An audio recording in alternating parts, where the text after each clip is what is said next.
Okie dokie. Hello there, everybody, and welcome to Season 11 of Valence League's Split 1. Today we have a wonderful game between Spirits of Steel and Built by Us Academy. I am Ethan Hooper Hargreaves, and I am joined by the wonderful Sam Spitfire Warville. How are you doing today, Sam? Hello, I'm pretty good. How about yourself? Yeah, I'm doing very good. Very excited about today's matchup. We have Built by Us Academy currently sitting top of Division 4. 2 wins and 0 losses. And Spirits of Steel currently with 1 win and 2 losses, so sitting in that middle of the pack spot. We are going to be moving into the champion select here and starting off with a Malzahar ban. Yeah, it's a good pick, sort of lower elo kind of level with the ultimate. It does exactly what it says on the 10, just suppresses one person down so you can target them. And the Aurelia, so coming out next for the ban, which on the side of the other side, we do have the Aurelia Zan, is just an Aurelia on trick, so that makes sense for that ban there. Yeah, Malzahar also a target ban over at Kaiser Kai. Very, very popular in solo queue for them. And here we are, we'll see the Zac being taken away from the jungle pool. So an awful lot of CC being removed from blue side bans, and there's the Amumu also taken away from Dominic Assassin. Yeah, it does look like they're going with the target bans there on the side, which is a pretty good strategy. Especially Aurelia Zan plays a lot of Aurelia, and same with Dominic playing Amumu. And we've got the last 2 bans coming up as Seraphine, very strong in the current meta, can obviously be role swapped 3 different ways, so get rid of that. And Kaiser, still one of the strongest ADCs at the moment, so just a pretty good ban. And again, on Faye and Imoke both play quite a lot of Kaiser. Yeah, definitely an important ban, as we're going to see the Jhin picked up, another very strong ADC in this current meta, and that's going to be countered here by the Anivia, and there's the Senna pickup. So it'll be interesting to see whether we see the fasting Senna or the farming Senna. Either way, likely going to be going with the Kraken Slayer into Rageblade build. Yeah, Anivia is quite an interesting pick. Not super popular at the moment, and Kaiser K doesn't particularly have a lot of games on it, but first pick, pretty must be pretty confident on it with that Sejuani locked in for Dominic on the other side there. Not great early game, but late game, absolute beast of a tank, and as long as you can hit that ultimate, you've got loads of CC there. Yeah, and I think we can see already from the side of Built by Us Academy, we're seeing an awful lot of scaling coming out with the Anivia and with the Senna, both going to scale incredibly well towards the late game. And there's the Thresh pick away, particularly important playing against Thresh Princess, who plays an awful lot of that champion. And that's going to be followed up by the Poppy, so a little bit of a flex there as well. Could head to the top lane or to the support as we head into the second round of bans. Yeah, Robert Dobbert has played some Poppy. Could be thrown up into that. I think the Poppy is actually a pretty good blind pick. Not a huge amount of counters, and is very tanky. Obviously got that great team fighting ult that can get rid of pretty much your front line, so can just wallop the Sejuani out of there. So a Z ban coming out for Polario there, another target ban, and the Echo. We're just targeting the mid lane for Polario there because that hasn't been locked in yet. Avel, another good support at the moment, so not particularly target ban, just quite a meta pick. Yeah, definitely try to pinch that assassin pool for Polario 99, who seems very confident on those champions at the moment. As it's going to be a Hecarim, so another jungle pick being taken away from Very Squishy here. Yeah, we'll see what they go on to. Things like meta picks like Udyr, Olaf, still available. So we'll see where it goes into the Sejuani. You could pick something, as I said, that goes in early to try and shut them down.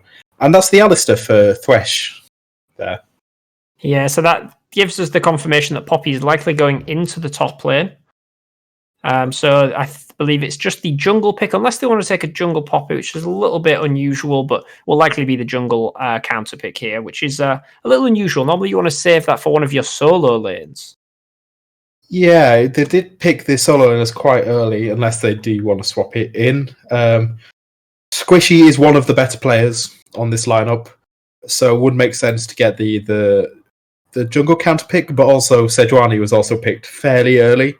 So I'm not sure what the draft coming out of the BB there is looking like, but hovering the Vel'Koz for Polario, not the assassin, but and yeah, Vel'Koz in the mid lane.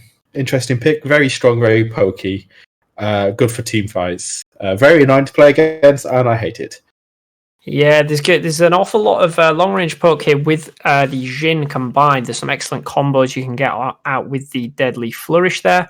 As Thresh Princess will be locking in the final pick here. As we said, we assume it's going to be going towards the jungle, and it's going to be the Vi. So some easy hard CC to be able to lock down the Jhin or Vel'Koz with the Assault and Battery and Ultimate coming out from Vi. So here are our two compositions. And whose draft are you favouring right now, Spitfire? It's really hard to tell. I'm trying to look down it because both have quite good scaling, but I might have to go with SOS Spirits of Steel just for the Jax pick. If it does go late enough, that Jax is going to be unkillable, and with most of the damage going to be coming out from the Senna in the late team fights, Jax can just jump onto her, just blow her up instantly. The Alistair is there for some dissuading, but I'm failing Spirits of Steel. How about yourself? I think it's an interesting draft. It's very nice to see good damage profiles coming out from both teams. We see quite frequently, full AD teams or even almost full Magic resist teams recently, with the likes of Seraphine bot lane being picked. So it's so easy to build your defensive stats against them. Whereas here we have a nice balance of AP mages with strong attack damage carries. I think I give the early game and perhaps even the team fighting over to the side of SOS. With the caveat to that being, I understand the Jax is going to scale incredibly well, but I think a Senna and a Nivea, once you're pushing 35 minutes and 3 to 3.5 items, is going to become quite scary.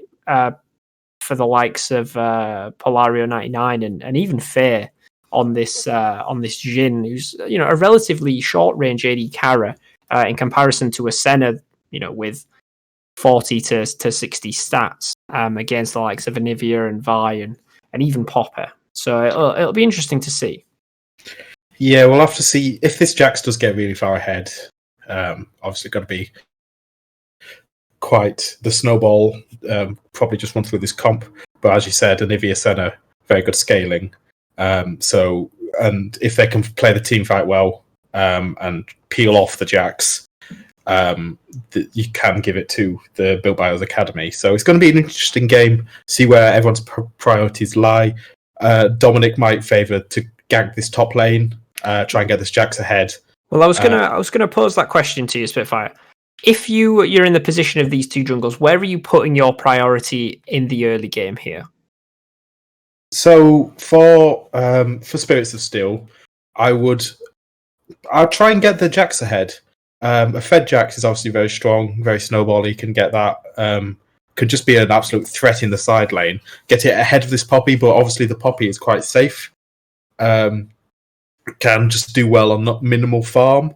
So it might be hard to get a gank off there, but that's where I'd probably focus it. On the side of Built by Us Academy, I'd maybe try and get the Anivia rolling. Anivia is such a massive team fight, just damage all over the place with the ultimate. Can absolutely shred through someone with the combo. So maybe looking for very squishy to gank this obviously low mobile Vel'Koz. Try get some early kills over there. Okay, that's very interesting. I definitely think this Poppy is going to be very difficult to take down, particularly with the steadfast presence. It's going to be countering both the Jax, Sejuani, and even the Thresh to a point, but primarily those two top side champions. So Be interesting to see the pathing coming out in the early game. We will be getting into game very shortly. But again, let's take a step back and think, right now, Built by Us Academy currently undefeated, and Spirits of Steel currently sitting in that joint 4th place spot with just 1 win. What does this mean for both of these teams? What's the kind of the weight on this game in terms of the standings? Well, I think if Built by Academy wins this, they can probably go in saying they're the best team in this league at the moment, and just because they'll be the only undefeated left in the league in this Division 4. However, for Spirits of Steel, they did come off a win against Wild on the Wards, who are also doing, and given them their only defeat, they're sitting at 2-1 in 2nd place, I believe, at the moment. So maybe they can use that momentum to try and win this game, go to 2-2, which is a pretty decent one, and taking another game off an undefeated team would look very good for Spirits of Steel. Yeah, that is very true. And just looking at Summoner spells so far, nothing really jumping out as being particularly unusual. We are seeing the Phase Rush Alistair, which is the slightly more aggressive option, which I quite like to see personally. And we will have a short pause coming in, 10 seconds as we get into the game, just to make sure everything's synced up. But is there anything standing out to you, Summoners and Runes-wise, Spitfire? So we've got the Halo Blades on the Vi. Gonna be good. I feel like gonna be trying to trade early, getting the early advantages, making sure to get that ahead, get things rolling. Everything else, looks pretty standard. We do have the Phase Rush on the Alistair, which means he's going to be a little less tanky than Aftershock, but obviously still pretty good. Yep. Fantastic. And we are getting into game for Spirits of Steel versus Built by Us Academy.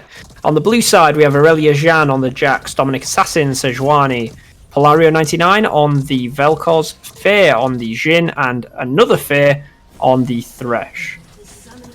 Yep, and coming out for on the red side, we've got Robert Dobbert on Poppy, we've got Very Squishy on the Vi, we've got Kaiser K on the Nivea, Imoke on Senna, and Threshy Princess on the Alistair. So some very interesting things coming out from both sides. Looks like a pretty defensive start from both sides. We've got the red side spreading out, and this blue side just crowding in bottom tri-bush, maybe looking for an invade just to cover it. Yeah, it looks as though Dominic Assassin may be starting on the red side, perhaps looking for that level 3 gank to be heading towards the top lane or even the mid lane. So it'd be interesting to see where Very Squishy trends towards. There's no buff that particularly favours Vi in particular, I wouldn't say. She does work well with both red and blue, as Alistair's just going to be caught on a ward there and place his own to catch out that Raptor camp to spot the Sejuani fairly early on. Yes, so both bottom side starts for both teams here, probably relatively full clear, moving up to the top side jungle. Don't think there's going to be much funny business in the early game, like very early. No, it looks as though it's likely going to just be a power farm from the Vi, clearing full bot side into full top side, as Sejuani actually going to bypass the Raptors, which could potentially spot her out from that ward placed earlier by Thresh Princess and head towards the top side. Yeah, it didn't look like they were spotted, so probably going to do top full blue side clear. Blues. So we'll have to see where maybe some early top lane ganks for both sides coming out once they've got both their buffs. And it's going to be an early level 2 we are here from the Jax. Going to get a little bit of poke over onto Robert Dobbert and blow one of those corrupting potion stacks. As level 2 in the bot lane actually coming through from the Thresh. It'll be interesting to see if a hook came out there. And it lands. And there's the flare. Ignite put down onto the center. Looks as though they're just going to be able to walk away from this. And nothing blown there from the side of Built by Us Academy. So they might actually be feeling a little bit better about that trade. Yeah, so we had Faye on the Thresh actually blowing the Ignite. Was unlucky, to not get anything, not even a flash or a heal coming out from the side of Built by Us. I see. We're actually seeing the Vi focus that mid lane, like we talked about. Not going to land the Assault and Battery though, but it's still going to blow the flash of Polario 99. As Vi just going to head back up to the top side, There might be a little bit of a contention for this topside scuttle as Sejuani blows the scries to spot out the Vi, but looks as though Dominic Assassin's just going to slide away, although they are calling the jacks down, so likely see some action here. Is going to go back in onto the Vel'Koz. Anivia stun lands, and it's going to be a kill there going over for the Anivia as another hook lands onto Imoke on the Senna and takes a fourth shot from the Jhin. So, good steadfast presence there from Robert Dobbert to be able to catch the jacks. Flash forward from the Vi into the Q, but the stun going to come through from the jacks there. As Faye on this Thresh is actually playing incredibly far up, as they know they've got this hook accuracy so far this game, as one is just going to miss as I say that. Caster curse, Hooper. So quite a lot of extended fights going on across the map there, with Bilbao's Academy actually coming out on top. As we do see very squishy looking towards the top side, but Aurelia is just going to back off. No, got a ward in the river, bottoms out. So how would you? So obviously we can see this Vel'Koz, very mobile champ, getting targeted. How would you feel maybe a cleanse instead of the heal? Do you think that would have changed anything?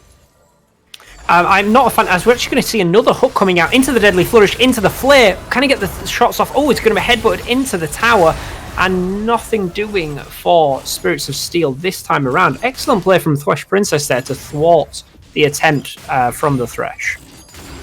Yeah, and, sorry, I'll go back to what you were saying about the Vel'Koz. I'm not a huge fan of the heal. I think I would have preferred to have seen the barrier, as we are seeing very squishy actually just pathing directly through mid lane.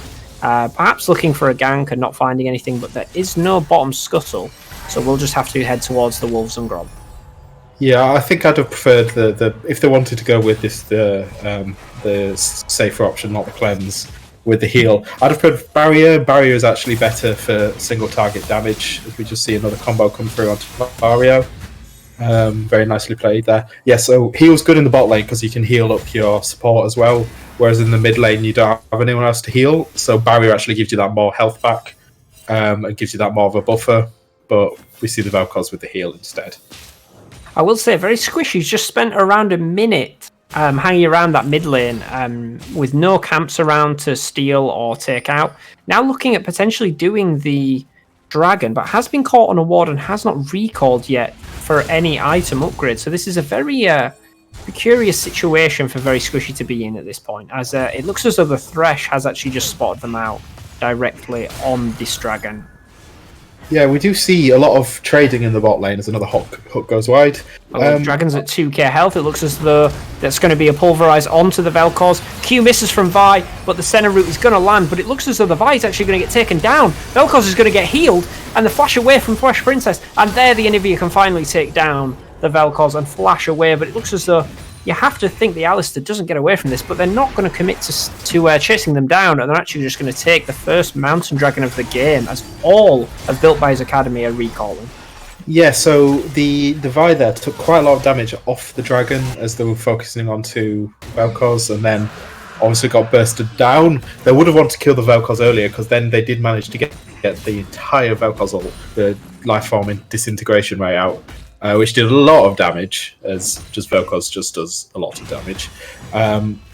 So we went for a 1-for-1, but the dragon going over to Souls of SOS there, which I feel like they're probably pretty happy with. Yeah, it certainly looks like at the moment you're seeing Jungle get ahead, Dominic Assassin with that kill and experience vantage over, as we're just going to see more trading in the mid lane. Whereas this mid lane situation is certainly looking in the favour of Built by His Academy with the 2 kills and already a lost chapter sitting on the Anivia. Brilliant, again, with the steadfast presence from Robert Dobbert, really playing very confidently into this Jax. Yeah, so the steadfast presence obviously counters Jax quite nicely with the jump, but it was back up before the steadfast pressure comes up, but already at this point Aurelia about half health, so not taking some effective trades. The wall does miss. Nice knock up there from the Vel'Koz onto the onto the Anivia. Too many champs. Yeah, worth remembering, and Anivia does still have that egg passive up, and the teleports of Poppy is still available, so kind of has that extra life there, so can trade a little bit more aggressively. Robert Dobbert here just bringing this wave into his tower. should be able to clean up the rest of that. Only a small CS advantage right now for the Jax. But it is worth remembering that this Jax was actually 4th pick blue side into the 3rd pick red side of Poppet. So this was clearly a situation where Jean felt confident that they could perform on this Jax despite being into the Steadfast presence. Yes, they must be fairly confident on the Jax to do that. Obviously, Poppy's just been quite a safe pick, strong lane. Does a lot of damage, very tanky. So saying that, yeah, I can beat your Poppy with my Jax hasn't really shown anything yet, but obviously we're only 8 minutes into the game, so we'll have to see how that goes. Yeah, and you have to think that perhaps Spirits of Steel do want to maybe increase the pace of this game a little bit. Perhaps an early soul attempt with that first dragon they were able to pick up would help. Given the incredible scaling that we do see from the likes of Anivia and Senna. Yeah, both very nice scaling champs. Going to be monsters in the late game if they do manage to get to that. There's going to be a whiff there on the Sejuani ultimate and dash straight into the stun. Brilliant work there from Kaiser Kane. He's actually going to take Dominic Assassin below 50% HP. And there's the flash assault and battery into ultimate coming from the Vi, but the Sentinel is not going to be enough to finish off the Sejuani. So much tankiness coming out there combined with the Barmy Cinderella. So quite a lot blown from the side of Built by Us Academy there for nothing. Yeah, it was a nice attempt, but obviously missing the Glacial Prison initially from Dominic was not great. Ooh, and brilliant stun into the wall there from Robert Dobbert. It's got the ultimate there, but just gets the stun out. Very squishy is there, just to ward him off, I guess. There's no one else goes down. Very low kill intensive game, as we're looking only about 400 gold difference at this point at 10 minutes. Yeah, it looks as though very squishy going to be looking towards that Rift Herald, as Imoke could be in a little bit of trouble here as the Fair bot lane just hiding out in this brush. There's no idea about it, and we see the flare into the hook, and it's going to miss, and no Deadly Flourish comes out from the Fair DC to potentially pick up the Senna there. Of course. So it took you 10 minutes to say. Wait, come on, we've got 2 Fairs. We've got to have some kind of differentiation here. So I'm gonna. Yeah, I understand. I'm gonna keep using it. As we will see, no notification, I'm afraid, as Very Squishy did pick up the Herald. Looks as though they might walk straight to the mid lane to try and pull that off. Yeah, it'd be nice to try and crack open this mid lane turret, really open up the map. Hasn't dropped it yet, but we do have Robert Dobber also come down, so I feel like they're just going to hard push it in now. Yep, there we've got the Rift Herald dropped in the mid lane. Polario does have decent wave clear, so it looks like they're not going to get much more after this initial charge. Oh, brilliant hook there from Faye. It looks as though they might be able to take down the Vi with the Assault and Battery out. There's the Vel'Koz ultimate. We get the true damage to take them down. Thresh Princess and Dominic Assassin join the fight just a little bit too late, and they all decide to part ways. But it was 2 extra plates picked up off that middle tower. Just 1 plate remaining, and the next dragon, which will be an Ocean Dragon, has just spawned. So it looks as though priority over to the blue side for that, which leans into that early Drake idea that we spoke about earlier. Yeah, so we're either getting an Air Soul or an Infernal Soul here. Both semi-decent. Obviously Infernal Soul gives you that massive damage. Let's see what we get. We're getting an Air Soul, so feel like very nice on the Thresh, on the Jax definitely, and I feel like Sejuani also benefits from if they do manage to get that Air Soul. Yeah, you're definitely going to benefit from having a lower cooldown on some of these really impactful ultimates like Glacial Prison, and Lifeform Disintegration Ray is going to be incredibly useful with the ability to layer up that passive on the Vel'Koz in these mid lane trades. Very interesting to note that often Second Herald isn't given much priority, but I think in this scenario, it can be very good to counter, particularly for the mid lane champions with incredibly good wave clear. And given we're in a situation where we've got a Vel'Koz versus an Anivia, both incredibly high wave clear control mages, I think a Second Herald in this game is actually going to be pivotal for both teams to be able to crack open that first tier tower and actually open up the map an awful lot for themselves. Yeah, the Anivia R is going to just absolutely melt anything but Baron minions. As we can see here, the wave's just going down nothing Polario can really do about it. Walling off Thresh, so can't stun them up. Threshy Princess is hiding in this bush here, but I feel like FadeEC knows and isn't bidding. Just toying with the emotions there with the emotes. As the actual Thresh is coming in from behind, as we're going to see another trade in the mid lane. Stun on Polario 6, who returns that stun. Deadly Flourish in the bot lane, as the Pulverize is just going to throw Faye back towards the tower. Ultimate coming out here from the Jack, so perhaps wanting a longer trade here. But again, nothing giving, so just blowing that cooldown for a 400 HP trade. Hook going to land onto Thresh Princess, but looks as though just going to be able to clear out that vision in relative peace. So a lot of action, but once again, not everyone really committing fully to these fights. Perhaps only the mid lane, being a lane that is going ahead, is going to drop into the egg form due to the light form disintegration ray. We do have teleports like they'll be able to go any further than that. Yeah, not enough damage to burn through that Navia passive. Well, Kaiser K gonna have to play a bit more safer now. But no one's going down in this game. It's quite a slow-paced game, it appears. Still only 500 gold in it. Sorry, 15 minutes into this game. Yeah, and we're still waiting to see that first tower drop as well. You have to think perhaps likely towards that mid lane where the Rift Herald was previously used. But certainly a very volatile lane at the moment, as we are actually going to see the curtain call come out from the ADC, and it's going to be a kill going over for the Vel'Koz. Interesting roam there from the bot lane of Spirits of Steel, as the ultimate coming out from the Jhin really just opens up the opportunity for a kill. Yeah, so and that was the shutdown from Kaiser K going on to the Vel'Koz. So Polario's going to be feeling very nice from that, definitely. A lot of gold in his pocket. As we do see, it's actually going to be a flash forward from the Vi into the Sentinel. Might be able to take down the Jhin here. Glacial Prison's going to lock down the Alistar, but they're going to get the slows onto the Thresh. You have to think Faye is going to drop here, although still being able to survive. But there we are, the kill. He's going to go over to Thresh Princess, as the root is going to land onto the Sejuani. Thresh Princess is in a bit of trouble, but with the ultimate not going down very quickly, a heal coming out from the center, and they're going to be able to get away from this situation. People just limping away with very little HP here, as the Deadly Flourish did look like it landed, but still just under 100 HP there for Thresh Princess. Yeah, very interesting fight there. Only one person going down. But yeah, the actually Imoke on the Senna did cancel a lot of their auto attacks. I don't think it have made much difference because it was only on to the Sejuani. But obviously Senna with a very slow attack speed can't really get those auto attacks off and then move as quick as, say, other champs could.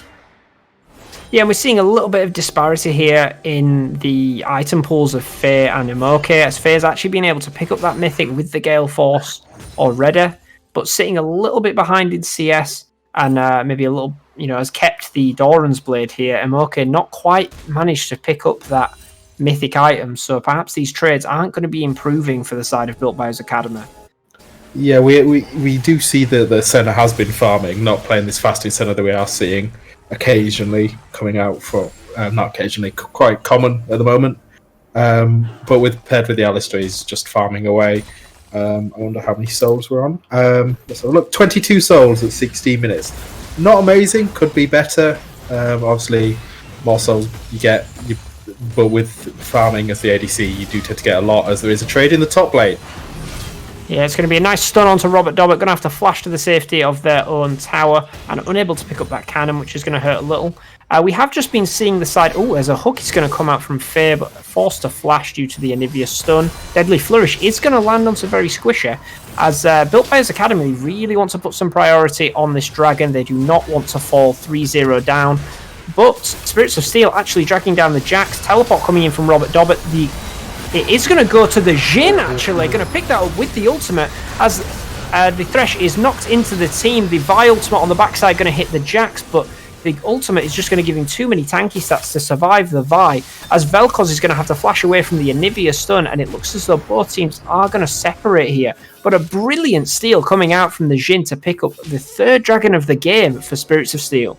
Yeah, it does put them on Soul Point, which we'll get in approximately 4.5 minutes, so what's that? almost 22 minutes, just over 22 minutes time. Yes, you know what I mean. Yeah. Maths is hard, but yeah, that was very, very sad coming out for Built Bio's Academy. Obviously, they prepared, even committed the Poppy teleport, whereas Jax just walked down. So they're going to have teleport advantage in the top lane, and this Jax is only just getting stronger. We don't see the Thornmail or even the Bramblebears coming out from Robert Dobbert yet, which would have been very nice to see into the Jax to try and slow him down. But no, just went straight for the Mythic, got the Triforce answered on the other side.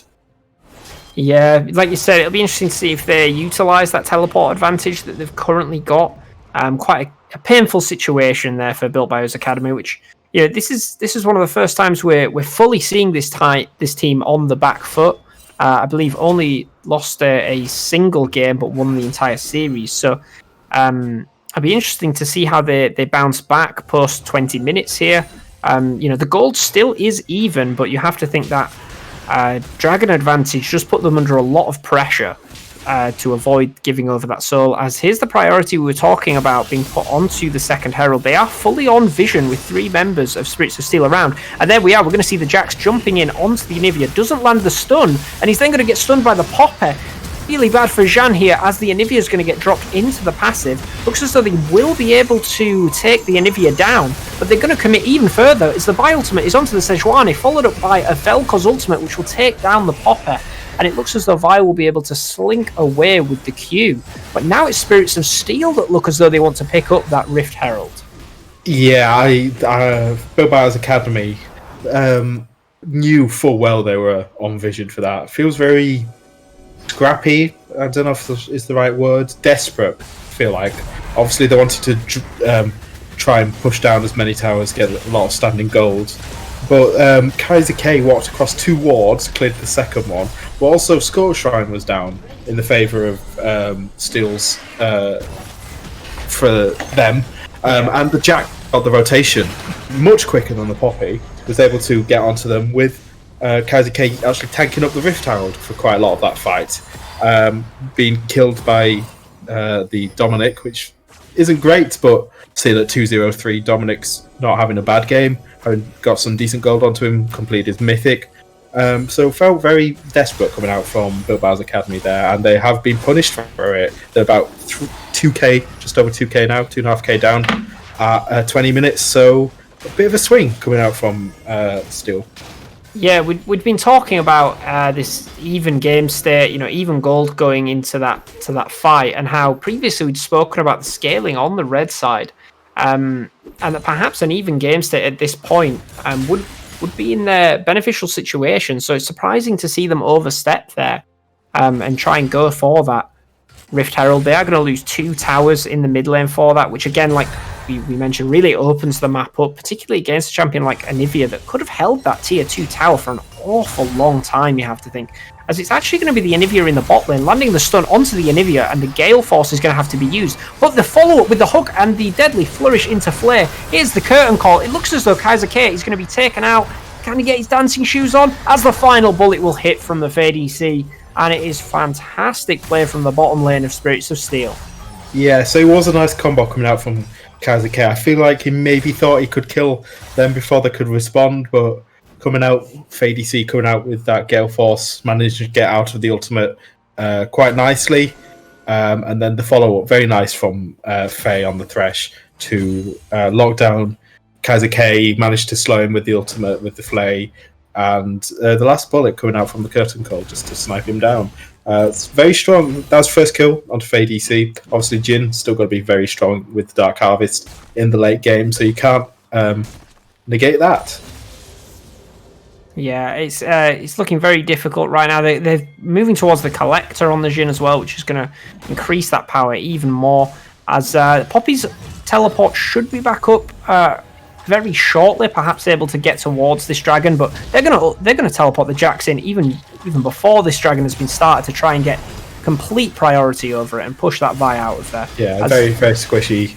Doesn't even coming back in. They did assault battery away. Is he going to get in range? And it's not going to be the steal, and you have to think very squishy is going to go down here. There goes the very, very squishy jungler at this point in the game. The Glacial Prison is going to miss. They're going to continue to try and fight here, Spirits of Steel, with the Jax and the Sejuani, as the Alistair is going to get taken down An odd flash forward there from the Thresh, but it looks as though they want to take down the Anivia as well as the Hook is actually going to land it. And that's 3 down for the side of Built Bio's Academy, and they lost the Soul. Very difficult situation here for this team, and you have to think they're going to lose multiple towers here in the bot lane. Yeah, it's a very early smite coming out, very, very squishy. I think it was about 1,000 and odd, so when they did smite it, it still went down to only about 400, and managed to pick up by Dominic there. He's got his smite up. I don't know if he actually smited it or just got it, but either way, managed to pick up by Souls of Steel there. So I feel like they're probably feeling very comfortable now. 5.5k up, 23 minutes in. Jack's doing pretty well. A lot of gold on the mid and ADC though, both having quite large bounties. Yeah, no, I love to see what we just saw there. They push in the bottom lane, they get the 2 towers, they don't overstay, they just decide to move as a group, take out the entire jungle of very squishy, and then peace out. You know, and full reset, head up towards that top side of the map and try and get vision on that Baron side. You know, this Vi currently sitting at level 10, you know, behind in XP, behind in gold, you know, really living up to the namesake of very squishy right now with the Eclipse build. You have to wonder whether this is a bit of an issue in a draft priority, because remember, this was red 5 pick of the Vi. This was their counter pick into. They could see the entire composition of Spirit of Steel, and they chose to go with the Vi, a pick which is so heavily reliant on snowballing through the early and mid game, paired with the likes of Anivia and Senna, that are ordinarily picked for 35 to 40 minute scaling games. So perhaps it's just a little bit of questionable decision making in the draft here for the side of Built Bio's Academy. Yeah, it would have been nice to maybe have got a tank out, maybe something that just scales better than the Vi. Obviously going with the Halo Blades Eclipse build, going to be doing decent amount of damage, but at the moment just getting absolutely blown up, as we do see SOS go onto the Baron at this 25-minute Baron. Very squishy is around. We'll see if they try and contest. We've got Faye hooking, and we do have Aurelia Jan coming in from the backside. And so much is thrown at very squishy, and it doesn't take an awful lot to take them down. It does look as though it's going to be Baron straight over to Spirits of Steel. Nobody else is coming to contest, all resigned to their bases. And let's see, they'll should all probably reset here and finish a couple of items, I think. I would like to point out just a slight error made by Spirits of Steel there. They had vision control ward on the Baron pit, and there was a ward in there from Built by Us, and the Vel'Koz was auto-attacking the ward down as they were doing the Baron and granting the red side the vision of the Baron pit. Yeah, just which a small technical mistake. Obviously didn't cost them in the end, but something they could think about in future. Yeah, definitely something to note for your solo queue games. If you have control vision of the situation, do not waste your auto attacks on the ward. You're only helping the enemy team. As we're going to see Jam being pulled out by the Lantern here likely, and going for a quick reset before they fully push. Although it doesn't seem Polario99 and Dominic are quite on the same wavelength, as they feel like they've got the ability to just push 2v4 here in the mid lane. The Anivia is going to be slightly hampered by the Baron minions, but they still managed to keep it off the tower for now.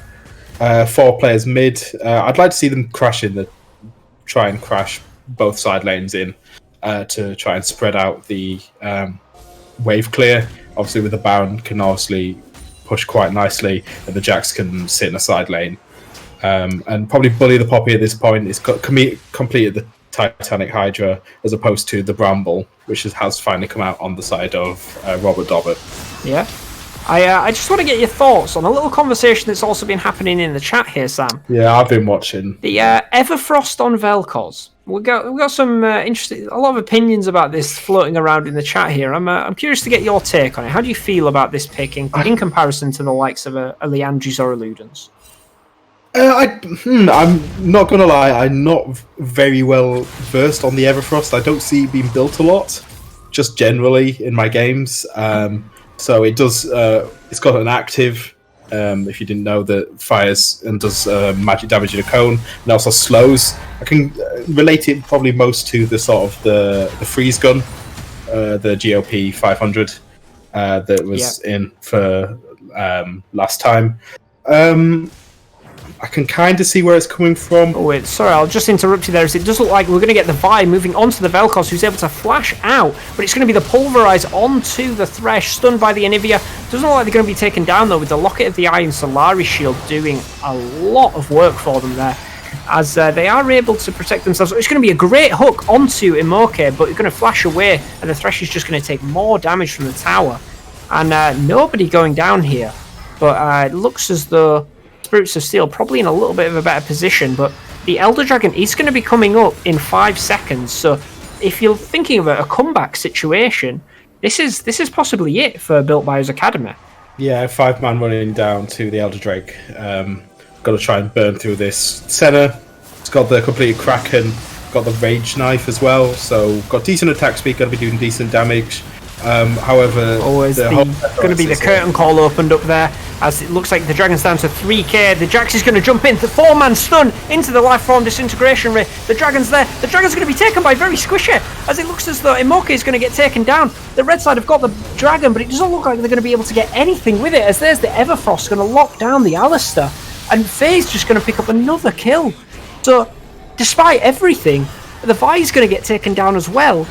It's just Robert Dobbert left with an Elder Dragon, and it's heartbreak for Built Bio's Academy, as it was a fantastic steal, or not necessarily steal, but take there from very squishy. Yeah, you have to feel like that may be the game. Obviously Built Bio's Academy will just fall further and further behind. It's almost a 9k deficit at this point, 30 minutes in. So very last minute desperation attempts, get that Elder Drake, hopefully get some kills with it. And maybe win a team fight, get some gold in the pockets, reset, take some gold, but obviously, as we know, that really didn't happen. SOS just taking what looks like probably 2 inhibitors here. And yeah, it looks as though they're going to back away, only taking the 1 inhibitor there, so it looks as though Built Bio's Academy are going to be able to protect their ruins for a little bit longer. And I'd like to give so much credit over there to Aurelia Jeanne with the 4-man stun onto the team, which really just caused so much CC and problems for their side that they weren't able to peel back once that dragon was taken away. They clearly want to get the dragon, get out, and be able to defend their base, and he just denied that opportunity to the nth degree. So fantastic work there from the top laner, who currently sitting at 207 on the 3-item Jax. Ravenous Hydra Sterak's going to make it so difficult to take out with some of the slow damage coming out of Anivia and Senna. Yeah, it's not too much burst apart from the Anivia combo coming out there. But the Rage Blade is completed on the Senna, which is very nice for them. But I feel like it's a bit too little too late at this point. How many stacks are they on? They are on 55 stacks at 30 minutes. Really isn't anything to write home about. As we see the combo going down onto Kaiser K. Brilliant Sonya's there, as it looks like the Alistair's going to be able to protect them. Nice stun onto, and an ultimate onto the Vel'Koz. There's another Zonya's who's going to come out, but they're going to die in the Anivia ultimate, as the Sentinel is actually thrown out, but Aurelia Jeanne is right next to the Senna, going to be able to take them down without any bother. They might even want more. This could be a triple kill for Aurelia Jeanne. Yeah, I've been playing a lot of Jax recently, and he's just so strong at this point. They just do not have the damage, as Robert Dobbert is going to get involved. That's a second kill over to Aurelia Jeanne, and it's just coming out again, more and more stuns. Likely going to jump onto the Poppy, but it looks as though priority has been put onto the Alistair. Just going to headbutt the Thresh over the wall closer to Robert Dobbert, and I think that might be Spirit of Steel moving in for the win. Yeah, even with Polario going down, Aurelia Jeanne on the Jax, just there to clean up. Absolutely obliterates the Senna, as we do see them onto the Nexus turret. Robert Dobbert hasn't particularly had a bad game, but he's only seen it at 0-1-0. As we see very squishy just get blown up by the false shot on the Jax, but hasn't really done a lot on the Poppy, as we see Senna just getting hooked again, as we see Spirits of Steel taking this first game in this series 1-0 up against Built Bio's Academy. 6-0-10 on the Jhin, 5-0-9 on the Jax. Some brilliant scorelines coming out here from the side of Spirits of Steel. You'll have to let us know, guys, in chat, who are your MVPs of this game. Let's say it's down to, I'll let you pick from all 5 of them. I won't narrow it down. I won't do them like that. I don't want to miss anyone out. Yeah, yes. Faye and Dominic both going deathless, and Aurelia as well going deathless 0. 3 deaths on Polario, but had a very nice game. A lot of damage with the Lifeform disintegration way, and some key hooks coming out of Faye on the Thresh. So very nice team performance coming out. Yeah, very interesting game. We'll have to see how the draft mixed up next game. Only 4,400 damage coming out from the center of that game. 300 more than the Alistair. So, not an awful lot coming out of the bottom lane there for Built Players Academy. So we'll keep an eye on that moving into game 2. And we will talk you through the draft then. I believe we'll be just heading for a brief break. And we will be right back with game 2 of Spirit of Steel versus Built Players Academy.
Welcome back.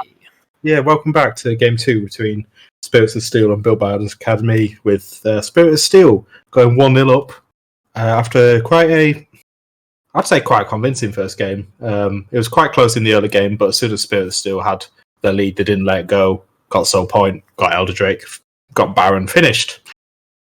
Yeah, we saw some questionable decisions early game around the jungle, particularly with very squishy going for an early dragon after spending an awful lot of time hanging around the mid lane and actually being spotted on vision at the time, cost them a couple of kills and the early dragon, which Spirits of Steel were then able to snowball with. So I think be interested to see something different coming out of the jungle this time for Built By Academy. Not so convinced by the performance on the Vi, as we're going to be opening up with the Aurelia and Malzahar bans again. Not much surprising there, given the one-trick nature in some ways of some of the players that we have in this matchup. Yeah, Spirit of Steel, I don't know if they'll change their draft a whole amount. As we know, they did win, and there wasn't really much that would have changed, particularly on their side. Built By Academy, we'll see how they change it up for this second game. So, yep, Aurelia, Amumu, Malzahar, Zach, same bans as last time coming out, and the Jhin coming out now. So we won't get Faye on Jhin this game. We'll see after how they pivot. Maybe going for the Kai'Sa instead. Those are their two most played picks, and the Seraphine last ban. So the same 3 bans coming out from Spirit of Steel, but with the pivot for the Jhin instead of the Kai'Sa. Yeah, looks as though it will be a Kai'Sa lock-in first. No big surprise there. Perhaps a little surprise that SOS felt the need to ban the Seraphine instead of the Kai'Sa, given how powerful that pick is in this current meta on 11.3. We'll see what the answer is here, though, from them. It is going to be the Aphelios. Okay, so interesting pick. Can scale equally with the Kai'Sa, so I'm actually quite a big fan of the pickup. Yeah, so we're not getting the center this time. More upfront damage, I guess, can do a lot of on-hit burst damage. I'm not saying the center can't, but it's a very different build for it. We'll see what their second pick is coming out from Steel, and it's the Nunu for Dominic, I have to presume. Could possibly go support, but I very much doubt it. So pivoted off that Sejuani, but onto a similar style jungler, very tanky, quite a good teamfighty ult. Yeah, still a lot of comfort here for Dominic Assassin, big Nunu player, and not too surprised. Although definitely going away from the Sejuani, which is going to be picked up by very squishy this time, so not going to be living up to the name inherently, given the tankiness of Sejuani. I like this pickup with the Kai'Sa. Glacial Prison, as well as the Rel. You've already got so many setups for the Killer Instinct to come out from Kai'Sa, and you've got some brilliant teamfight CC on the side of Built By Academy already. And that's actually going to be followed up by the Thresh once again from Faye down there in the support role. So Thresh Aphelios lane, very common, and we'll be getting into the second round of bans now. Yes, the Rel was actually banned away last game. So no one's playing that. We'll get the Camille coming out from SOS. So Robert Dobbert does actually play quite a lot of Camille. Maybe he's going to get tank duty again, but we'll see what happens. Cho'Gath, it's a good tank. Does always very useful with the feast for securing objectives, killing champions. Always going to be doing a lot of damage. So we'll see after how. It looks like we're targeting the Galio, nice mid lane pick. So Kai'Sa K won't be on that. Yeah, and the BBU fans in the chat are going to be very upset about that Camille ban. People are really looking forward to seeing Robert Dobber on something like that instead of the Popper. But we'll see if he's got another carry up their sleeve, as the Yone is actually going to be the final ban out. So a couple of new bans in this game, as we are still waiting to see both mid laners and top laners. So you have to think SOS likely, I would assume perhaps pick their top laner here and leave counter pick from mid lane, but we'll have to see, as it's actually going to be one of the champions that was picked away, banned away actually in the first game in the Echo. So definitely a lot more aggression coming out from those mid laners instead of the control mages we saw in the first game. Yeah, so Polario, big Zed and Echo player, played a lot of that in solo queue, but as we saw, we're banned away from him last game. So being left open just snaps that one right up. Quite a lot of magic damage, pairs nicely with the Aphelios, who does a lot of. And we'll see what happens here. Vladimir, okay, could go top or mid. A lot of decent magic damage, so we might see a Aatrox, so that's Vladimir in the mid lane and Aatrox in the top lane, more than likely, coming out from the side of BBU Academy. Yeah, and you have to think and it's actually going to be picked into the Fiora matchup. So Irelia Jean really taking it to Robert Dobbett here. Definitely, we're going to see an awful lot more fighting in this game in the top lane rather than the Jacks constantly banging their head against the wall of the Popper. But an awful lot of healing coming out from the Aatrox and the Vladimir here. So you have to think Grievous Wounds is going to be first on the shopping list for the side of SOS. Yeah, it's going to be interesting matchup here. Quite skill orientated. Both scaling decently well. If that Aatrox gets ahead, can do monstrous of damage, as we saw Broken Blade on it against G2. Their one true weakness is the Aatrox pick. Can do a lot of damage, can absolutely be a monster in the top lane. But Fiora, equally good at scaling, equally a lot of damage. So we'll have to see. I feel like the top lane is probably going to be quite gank heavy. I did say that last game, and we didn't see an awful lot there. So we'll have to see if it changes up for this game. Yeah, it's going to be an interesting matchup up there. We'll likely see the Nunu and Sejuani probably wanting to head up there as both bot laners look as though they're going to be wanting to scale towards that 2 to 3 item mark on the Aphelios and Kai'Sa. That's where they both can really come online and get into their own. Looking at the mid lane matchup, thinking about the Echo and Vladimir matchup, what do you think the priority is going to be here? Do you think Polario 99 is going to be wanting to play around the lane, or is it going to be a push and roam style of match for him? I definitely feel like it's push and roam. Obviously, Echo can do a lot of damage, being quite a high magic damage in Assassin. But if you can get the Fiora ahead or the Aphelios ahead, both can be super hyper carries. So if you can get either one of those ahead and sort of snowball through one of those lanes, I feel like that might be a priority coming out from him. The Vladimir, on the other hand, probably is going to be trying to bully this Echo out as much as he can, so that he doesn't have the chance to push and roam, get as much damage onto him as he can to try and control the lane. Yeah, and I think the chat might be a little biased here, but let us know in chat whose side you favour in terms of the draft. Is it BBU or SOS? Interesting to see. It looks like BBU 82% to 18% in the poll at the moment. Obviously, you can bid more than other people, but 11 to 3 does feel like chat is going more towards Built Bars Academy to come for this comeback in the second game. Different play style coming out from Very Squishy. And would you go Vladimir Control Mage? I'm not really sure how to describe him. He's more of a drain tank in many ways. I think it is definitely a different look coming out from both teams here, as we're actually seeing SOS move away from the team fighting style that we saw them run with in game 1. You had the Vel'Koz disintegration ray into the Glacial Prison kind of play style into a curtain call, which could work so well around these like Dragon and Herald objectives. Whereas going into game 2, we're seeing the likes of Echo and Fiora who work so well off on these side lanes. So you have to think they're going to, moving into the mid game, want to play a 1-3-1 style, and might not be as confident going for these full-on 5v5 team fights. You have to think that Fiora is going to want to try and avoid those situations, whereas both Vladimir and Aatrox are going to want to move towards those narrow corridors and those river areas around objectives to be able to find these big AoE team fights to take down SOS.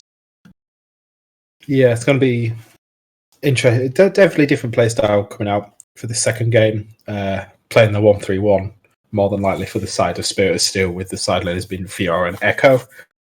Bilbao's Academy maybe doing a 4-1 with the Vladimir in the mid lane, Aatrox off on the side, or trying to match this 1-3-1. So we'll have to see how they play out as we go. Ooh, Luna Beast Philos, very nice skin. Yeah, big fan of the Luna Beast skin line, and might show a little bit of recent confidence on the champion. Perhaps been picking that up in solo queue. Will also be interesting to see the confidence of Thresh Princess on Rel into the Thresh matchup. Some nice disengage interactions that can be done with the Thresh, the Flare. Incredibly important, much like it is in a matchup with the likes of a Leona. So it'll be interesting to see how this goes. We will be getting into game very shortly, and we will once again just have a very brief pause as we get in, just to ensure everything is synced up. And looking over at summoner spells and runes, once again, nothing too unusual coming out. We are seeing a phase rush coming out from the Nunu, which I'm not so sure is often the primary rune, but it'll be interesting to see how that plays out. Yeah, you'd have to think usually Aftershock, I believe, the rune to go. Actually, maybe it doesn't proc us a huge amount because all you've got is the snowball passive. So phase rush is actually pretty common. But we'll have to see how Dominic Assassin goes on this going forward as we just wait to go into game. Yeah, as you said, nothing really out of the ordinary coming out from anyone else. Yep.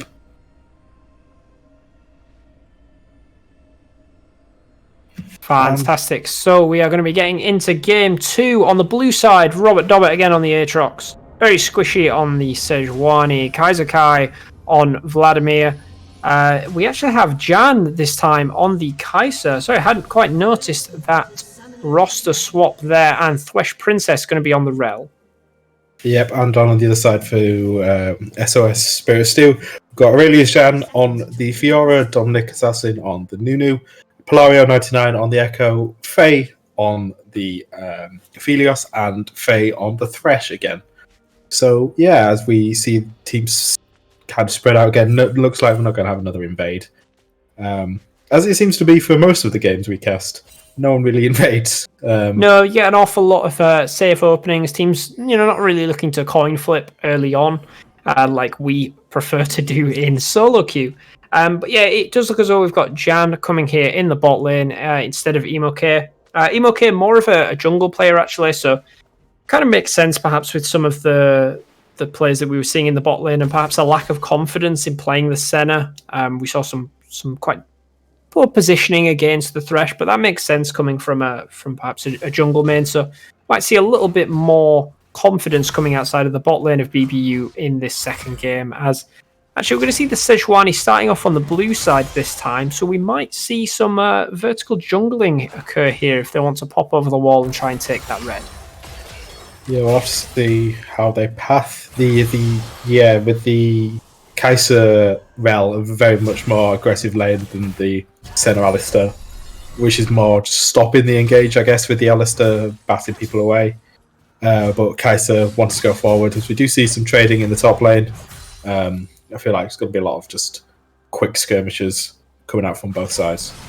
Yeah, some interesting mechanics to look around in the top lane. The parry that can come out from Fiora is obviously a brilliant counter tool. It's actually going to get level 2 first here. Might be able to use that parry to land a stun onto Robert Dobbett, but he's not going to throw out the second Q and give Jean the opportunity to do so. It can be a quick bit of CC to throw out from the Fiora if landed correctly with the Q coming out from the Aatrox. As they're going to pick up level 2 there on Robert Dobbett. Wave's actually in quite a nice position for them, so should be able to pick up the majority of this wave.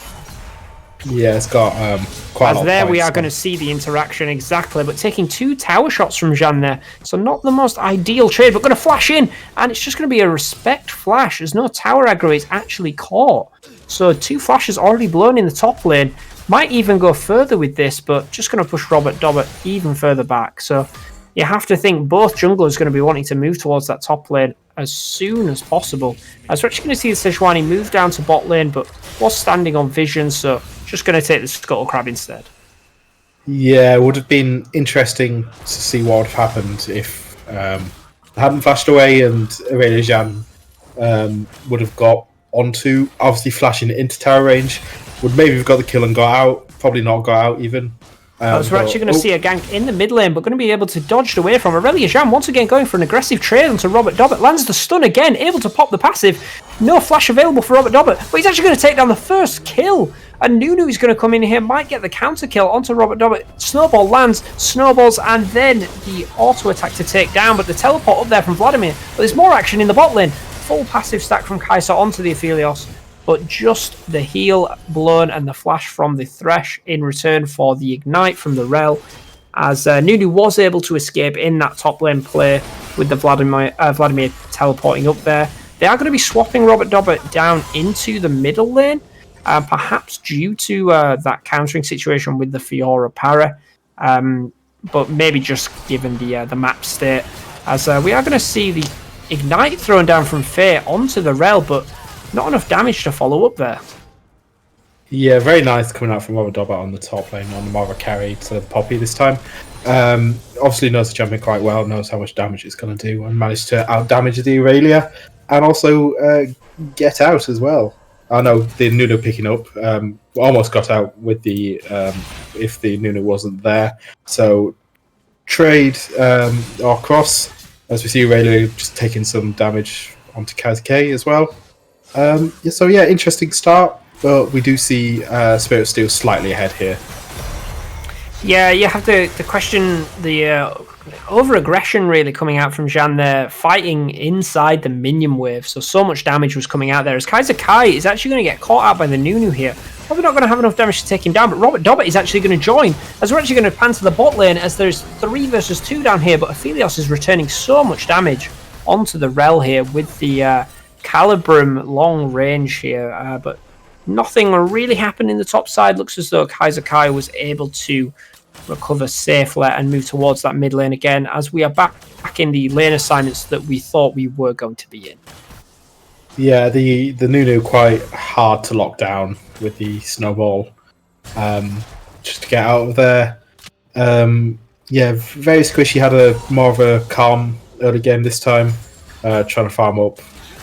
But he is down a kill to the. As we see Jeanne going in on Robert Dobbett again, we'll just walk away. Yeah, so Dominic obviously picking up that kill in the top lane, whereas Jeanne, very squishy even, not being involved in anything yet. Robert Dobbett seems to be having the better of Aurelia Jeanne in the top lane here, though. Yeah, and we're seeing Kai'Sa Kai here, just taking a little bit too much poke from the Echo, but able to heal the majority of that back up and try and get as much of this CS under the tower as possible. In terms of CS differences, we're only 7 minutes into the game, but we're seeing a little bit of a gap up here in the top lane. Despite that early kill, Robert Dobbett is around 17 farm behind here, which is going to hurt, and currently not level 6, as we're actually going to see the side of SOS trying to pick up this early dragon with the huge Q damage coming out from the Nunu. Shouldn't be too much of a problem. And very squishy. Instead, he's going to be posturing towards this Echo. Yeah, so Aurelia Jeanne getting a nice back off.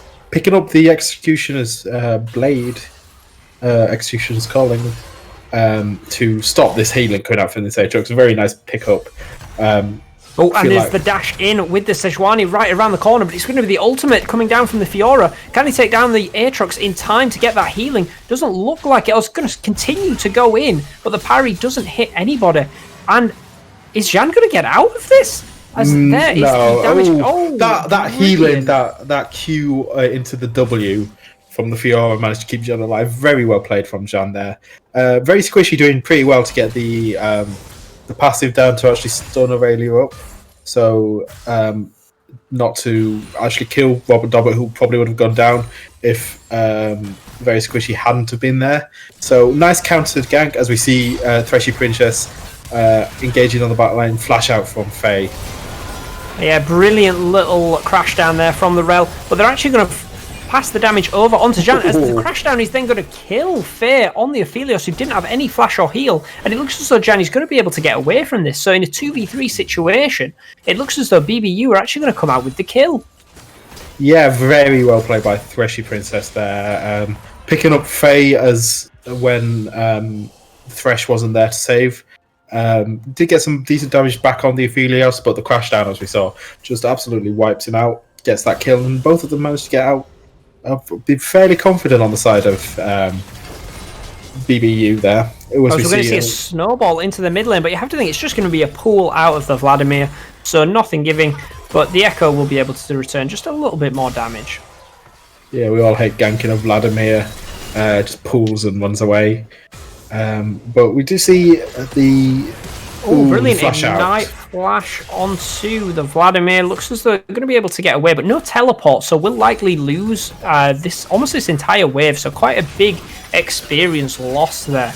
As we have seen, very squishy this game with the XP advantage actually getting to the level 6. Oh, it's actually going to be the Vladimir ultimate coming out from Echo, as doesn't want to leave the lane and lose that experience, so like to regen a little bit of that health, as very squishy is just sat waiting for an opportunity to glacial prison the Echo.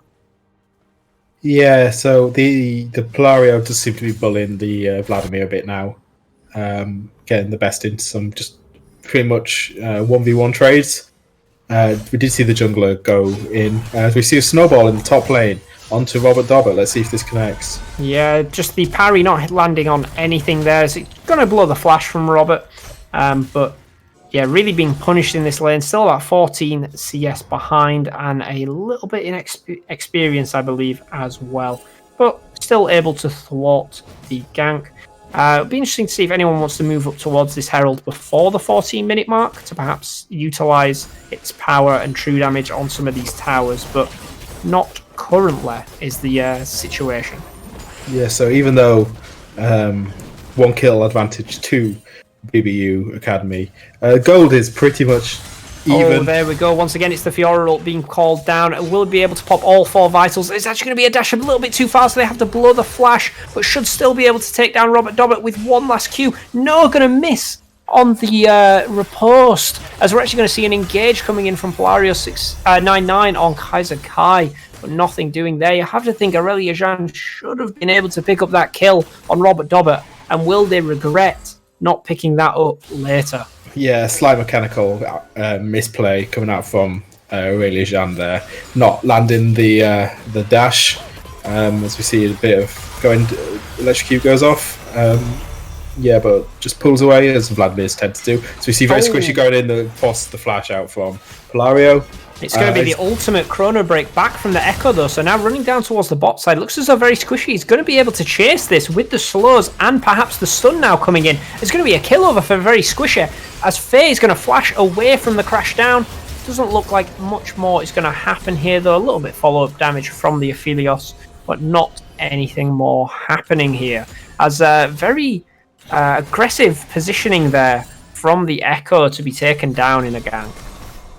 Yeah, well, he was trying to get the kill onto Vladimir, but Vladimir with the pool managed to buy enough time for very squishy to turn up. As we see the snowball in the bot lane, Threshy Princess just walking around it, but it's still on the wrong side of the wall there. Oh, magnetic storm coming out. It's a double crash down there, going into the absolute zero, as the Rel is actually going to fall. Let's see if the Sejuani will follow thereafter. The Aphelios going to be able to pick up one of those kills, the other going to the Nunu, as they're actually going to get the Gravitum into the Infernum coming out here. So little mana though on the field, it's not able to lock anyone down. Nunu going to pick up a second kill. Will the Vladimir be able to clean this fight up though? Instant double kill coming out from the Vladimir. Might even be able to pick up the triple here, but it looks as though Nunu is going to be able to work his way out of this situation. But is Kaiser Kai in trouble here? Ignite is available for the Echo. Yeah, it looks as though the shutdown is going to come through. But now Robert Dobbert is winning the fight in the top lane. Looks as though Jean might get taken down. But there is the fully stacked ultimate completed. But there is the final auto attack coming through from Robert Dobbert. Action all of the map, Spitfire. And we've still only got a 200 gold lead for Steel here. Madness, really. So it was a 3-for-3 in the bot lane. And then doesn't look like we're going to have much time to process that as they're going in for another fight. The Dragon is going to go over to the Nunu, as we're going to see the Rel jumping in. Nunu not going to take the Lantern out, but the teleport came in from Robert Dobbert. It doesn't look like they're going to be able to pick anything up from this. So might be a little bit of a misplay and a bit too slow to move there from BBU. Yeah, wow. So, okay. 3 kills in the bot lane, either side. Robert Dobber taking down Aurelius Jan in the solo. And then Steel picking up the dragon after that, and no one else going down. I did like that the Nunu didn't take the lantern, because they obviously couldn't be slowed with the snowball. Meant that if needed to, I believe it was Polario could have taken the lantern instead. So nice bit of team play there to make sure everyone gets out. But yeah, as we said, 200 gold in it. The Drake, excuse me. Oh wow, the Drake advantage going slightly to the Steel. And let's just check what we're going to get. The Ocean Soul, if that does come around as it did last game. Yeah, very, very important soul. And you know, the likes of the Executioner's Culling already coming out for Fiora, just going to work even better if they do happen to be into an Ocean Soul. But yeah, some difficult plays up here from Jean, as we're going to see another little 1v1 in the mid lane. We're going to get the stun dodged out of there by the Vladimir into the Echo, as it doesn't look like anyone's going to fully commit to this. Although the bot lane of SOS are roaming up with the Lantern. Looks like they want to push in and either get this tower or likely move up towards that Herald with the Nunu. So looks like we're going to get even more action here, but Fiora isn't roaming down. It looks like there's a 1v1 in the mid lane. Wait, Thresh has actually stolen the Herald, and they're going to be able to chase down Robert Dobbert. Absolute Zero is popped. Robert Dobbert is not able to heal enough. It's another kill going over to the Nunu. 4-0-2, and a Herald in the back pocket for Faye. Oh, you have to question BBU's decision-making here. This is becoming painful. And here we are. We're going to see them going in onto Kaiser Kai, likely going to pop this Rift Herald here. There it is. And, you know, they might be able to trade a tower in the bot lane, but they're going to have to defend, as the Vladimir ultimate is going to come out. Not going to be able to take anyone down, though, as there is the Chrono Break backwards. Glacial Prison under tower onto the Nunu, though. Still not taken down, though. Will they have enough damage to take down the Fae? No, and that's actually going to be the Ignite onto the Sejuani. And it's brilliant with the Chakrams coming out from Fae, able to take down very squisher. 1-2-1 now on the Sejuani. Had an advantage in the early game, but this is looking rough. Yeah, I feel like we've got a couple of parallels to last game where it's very even in the top lane, but then it just seems to SOS just taking the slight advantages here and there, like picking up that Rift Herald, throwing it mid, picking up a kill, not being able to pick up that reverse kill onto the Thresh was obviously very sad for BBU Academy. So we'll have to see where things go from here, but look at the Nunu, 4-0-3, as opposed to very squishy, 1-2-1, 10 CS up, got a 400 gold bounty. Definitely the better of the two junglers so far in this series. Yeah, I think, you know, in terms of pathing, things have been fine for BBU, and, you know, even in terms of lane performance, it's not been too bad, but as their team play around these objectives has been questionable, and that's where the gap has been between them and SOS. Perhaps they've not come across an opponent in as good form as SOS, and that's why. But I think, you know, whether it's moving into next week or into next game, that's definitely going to be something that they have to look into, because particularly the Smite fights for very squishy have been lost outside of the Elder Dragon, which only lost them the game in the previous game. They have all been going to the side of SOS. Okay, well, looks like we might have a team fight here. No, just going to clear some vision out. But yeah, Drake going to be up in 45 seconds. Dominic Assassin still in base at the moment, so it's going to come down. So we'll have to see if... Has finished the Mythic, though, so an awful lot more power coming out from the Nunu. But we do also have the Mythic on the Sejuani as well. Yeah, but that's the problem. They still had the item advantage because the Nunu went for the boots, and the Nunu's still able to outperform the Sejuani. Currently a level up, level 9 into 8. There is the level advantage on the Vladimir, so we'll have to see if the Hemo Plague will be able to do enough, but still looking to scale on the side of the Vladimir and the Kaiser here. So 10 seconds currently on the Dragon. Looks as though the vision priority, it really is with BBU, so this really is the chance to redeem themselves. So we're going to get the teleport coming out early from Jan to be in position. Robert Dobbert does not have the teleport and isn't roaming down for this. So it looks as though this Dragon might once again just go to the side of SOS, as Nunu running very aggressively towards the Vladimir and getting slightly chunked. And Going to be a flash away from Faye there just to get out of a very dangerous situation. Yeah, just throwing the box down so they can go onto this. Looks like Polario is off on the side. Looks like the Nunu is just focusing down the dragon. Crash down into the Magnet Storm onto 2. It's going to be the Killer Instinct in. Will the Absolute Zero be able to do enough damage? As Aurelia Jeanne is actually going to pick up the kill. Actually, no, it's gone over to Faye. More kills going over to the side of SOS. Robert Dobbert has been able to get in here. Will he be able to pick up all members of SOS? Will be able to pick up the one. Managed to take down the Thresh, but that is it. And it's going to be a 4-for-1 and the third dragon of the game going over to the side of SOS. That was absolutely disastrous. So it was starting off as a 5v4, but they obviously with the steel being split focus between fighting and trying to get the dragon down with Nunu and Aphelios originally of the Drake. As we do see a teleport in, looks like most is going to happen now. So yeah, split focus. Whereas actually going to be a cheeky kill going on to Kaiser Kai there, as they were overextending to try and take down the mid-tier 1. Took 2 tower shots, and all it needs is a QW follow-up from the Vladimir. So a nice little kill there to get some money in the back pocket of the Vladimir. Yeah, we obviously wanted the side of the BBU Academy in that last fight to just a fight, really. We've got a very good team fighting comp, and obviously with Spirit Steel's split focus, they shouldn't have the advantage, but Faye went absolutely untouched in that last fight. And 200 years of Helios really coming out, doing some mind-blowing damage. Aurelia Jeanne also picking up a kill. No, he didn't actually pick up a kill, but didn't quite.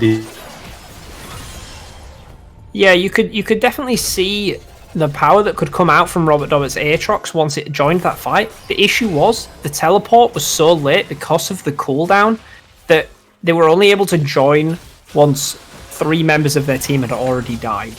You know, you have to think maybe if they're able to get there at the same time as Aurelia Jeanne, they could have had more influence on the fight with the micro CCs from the Q and the damage.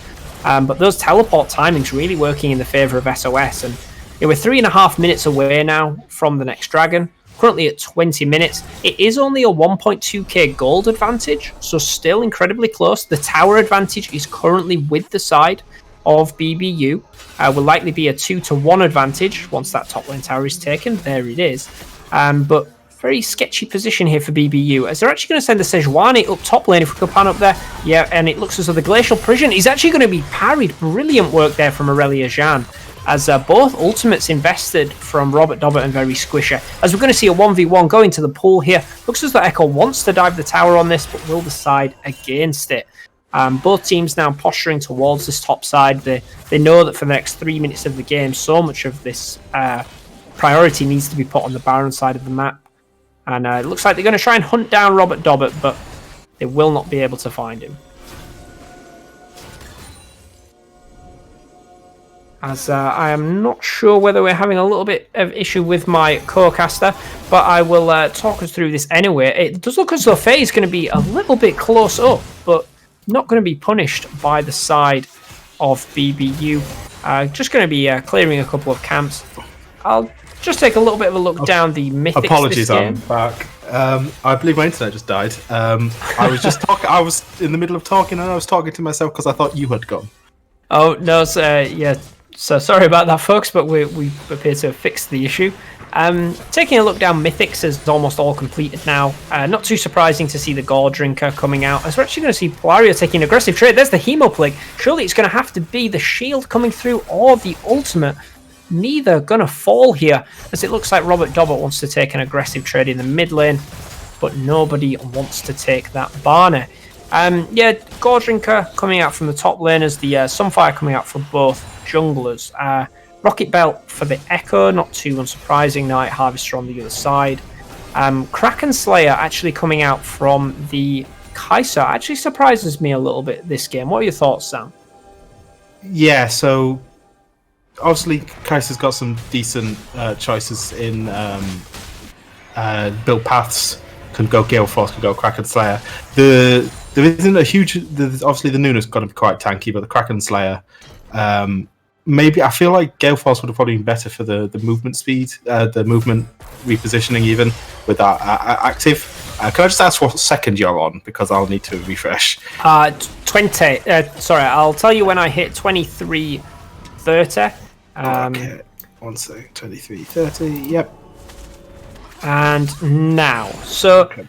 yeah, as you were saying with the Kraken Slayer, I'm not sure that there are enough tanky members on the red side for it to be worth it, whereas there is scenarios where you'd like to reposition, as we're actually going to see the snowball get dodged out by the Vladimir, going to drop the Hemo Plague and even more damage down onto the Nunu. So only 15 seconds left until the Dragon and the Jungler is being poked out. As the crash down comes down onto the Thresh, a flash going to have to be blown here.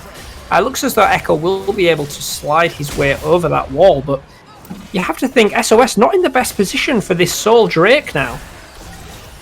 No, we'll have to see how.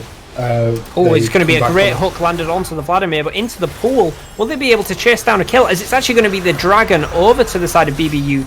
Their second of the series and the first of this game, as Robert Dobbett is flashing in. Tons of damage. Magnet Storm onto 3 members, as it's 3 instant kills going over the side of BBU, including 2 and a shutdown over to Jan. Now that is the swing back in the favour of BBU that I think the fans would have liked. Polario99 going to stop the recall here of the Rel, but other than that, it doesn't look as though SOS are going to be able to get anything but a Gromp. No, not a great fight. The gold has actually gone into favour of SOS now. Aurelia Jam might be able to chase down the Rel here, but they are going to be starting up the Baron, and Polario99 is on the other side of the map doing the blue buff. I think they're going to have to give this up. And it looks as though they may be in the situation for this Vladimir and Kaiser to begin scaling up to these third items. And things are getting scary for the side of SOS. Yeah. I just need to refresh again. What time are you on? 25:20. So yeah, we will see the mass reset here from the side of BBU. Makes an awful lot of sense. Looks as though the Vladimir almost close to finishing off that Rabadon's death cap. Going to be incredibly dangerous. But I have to praise Thresh Princess and Robert Dobbett there for the, I think it was Q2, Q3 from the Aatrox into the Magnet Storm and follow-up from the Killer Instinct and Q combo from the Kaiser, instantly obliterating the bot lane. As we're going to see another crash down onto the Aphelios. Why are you there, Faye? You cannot move that far up the map when the enemy team has Baron, trying to get vision too far into the enemy jungle, as they will move towards this top lane to try and claim their third tower of the game.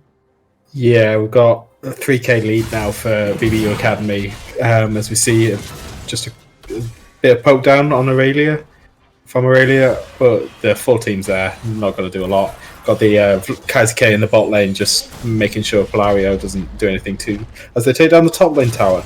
So, yeah, up to... we're going to see the 2v1 in the bot lane. The pool is going to come out to dodge some of the CC coming out from Nunu, but the heal from the Hemo Plague is huge. Absolute Zero is going to land the slow, but is there enough damage? You have to get the Ignite down onto the Vladimir to stop this healing. None of it is happening. He's going to win a 1v2. And there it is. There's going to be the Chrono Break into the pool. It looks as though Polario will finally be able to take down the 700 gold with the shutdown, as a hook's going to land on the Sejuani, but I'm not sure that was worth it for the side of SOS. No, they managed to get 2 towers in the top lane to kill the Vladimir, which took 2 of them, and the Nunu goes down as well.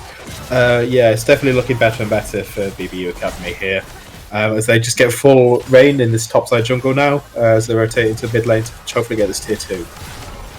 Yeah, and you have to think this is a difficult situation for SOS to move out of. They do still have the soul possibility in 2 minutes.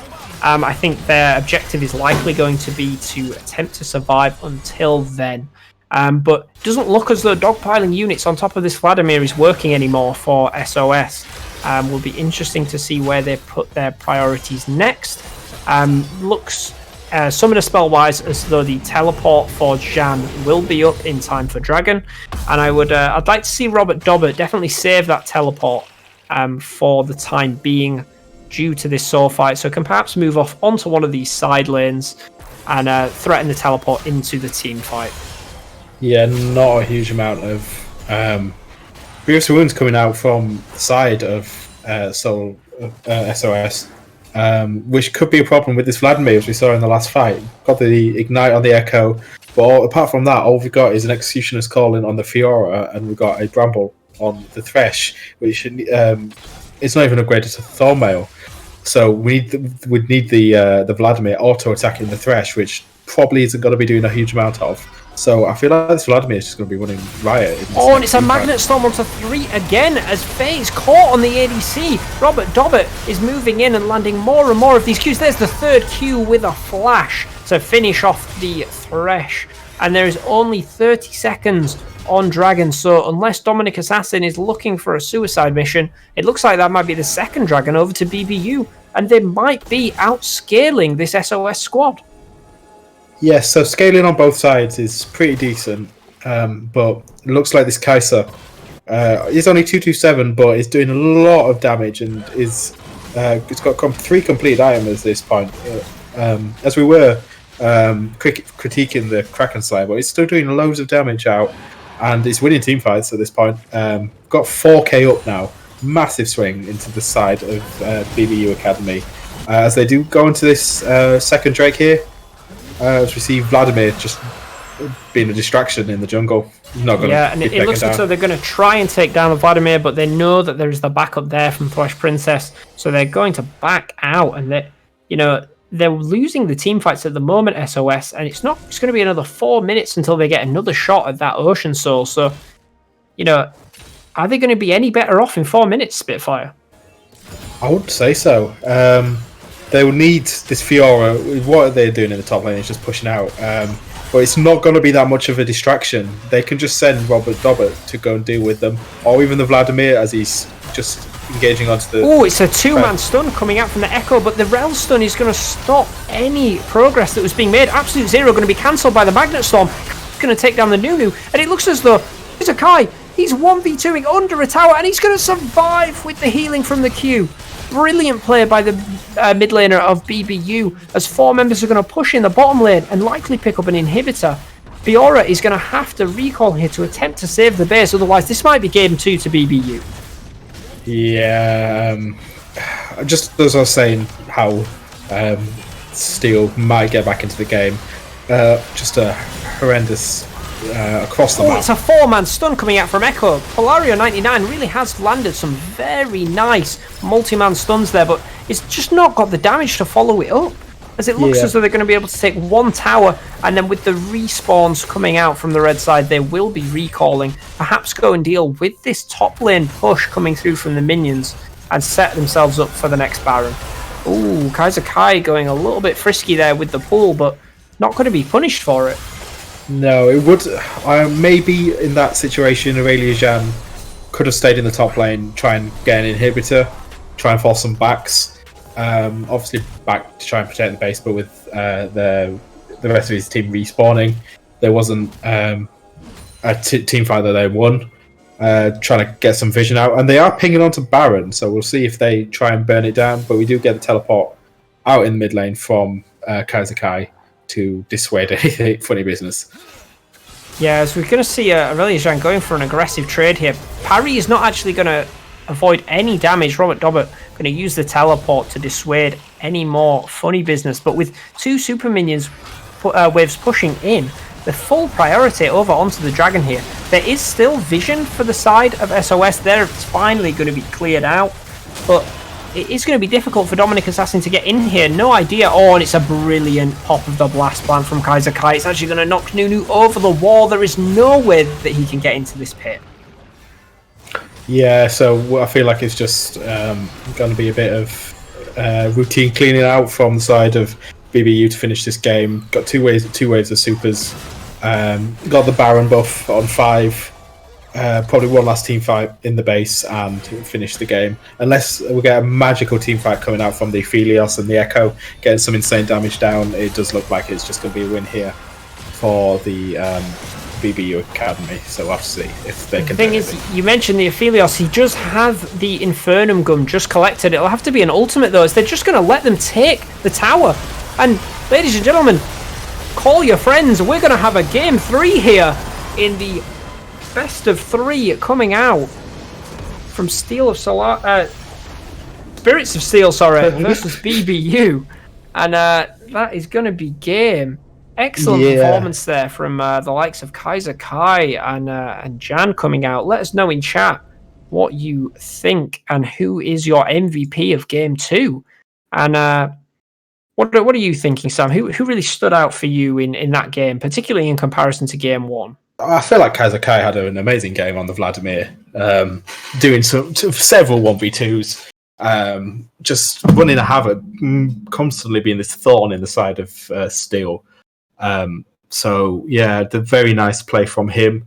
The mid lane didn't look great for either side. Well, the Steel taking the slight advantage. You thought they'd probably, with Soul Point, just round out the game, but no.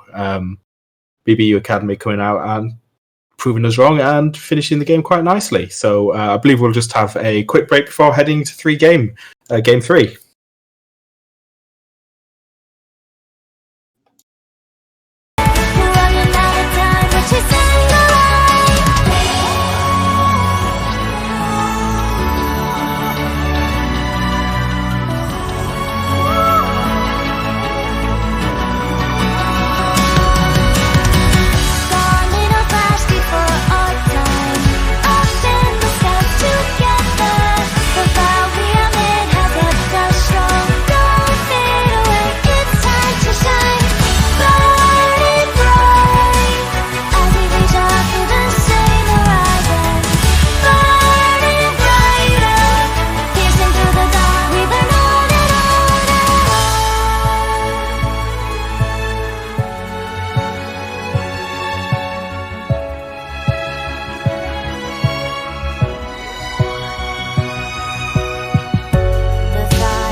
Hello, everybody. So we are moving into the final game of our series here between Spirits of Steel and Built by Us Academy.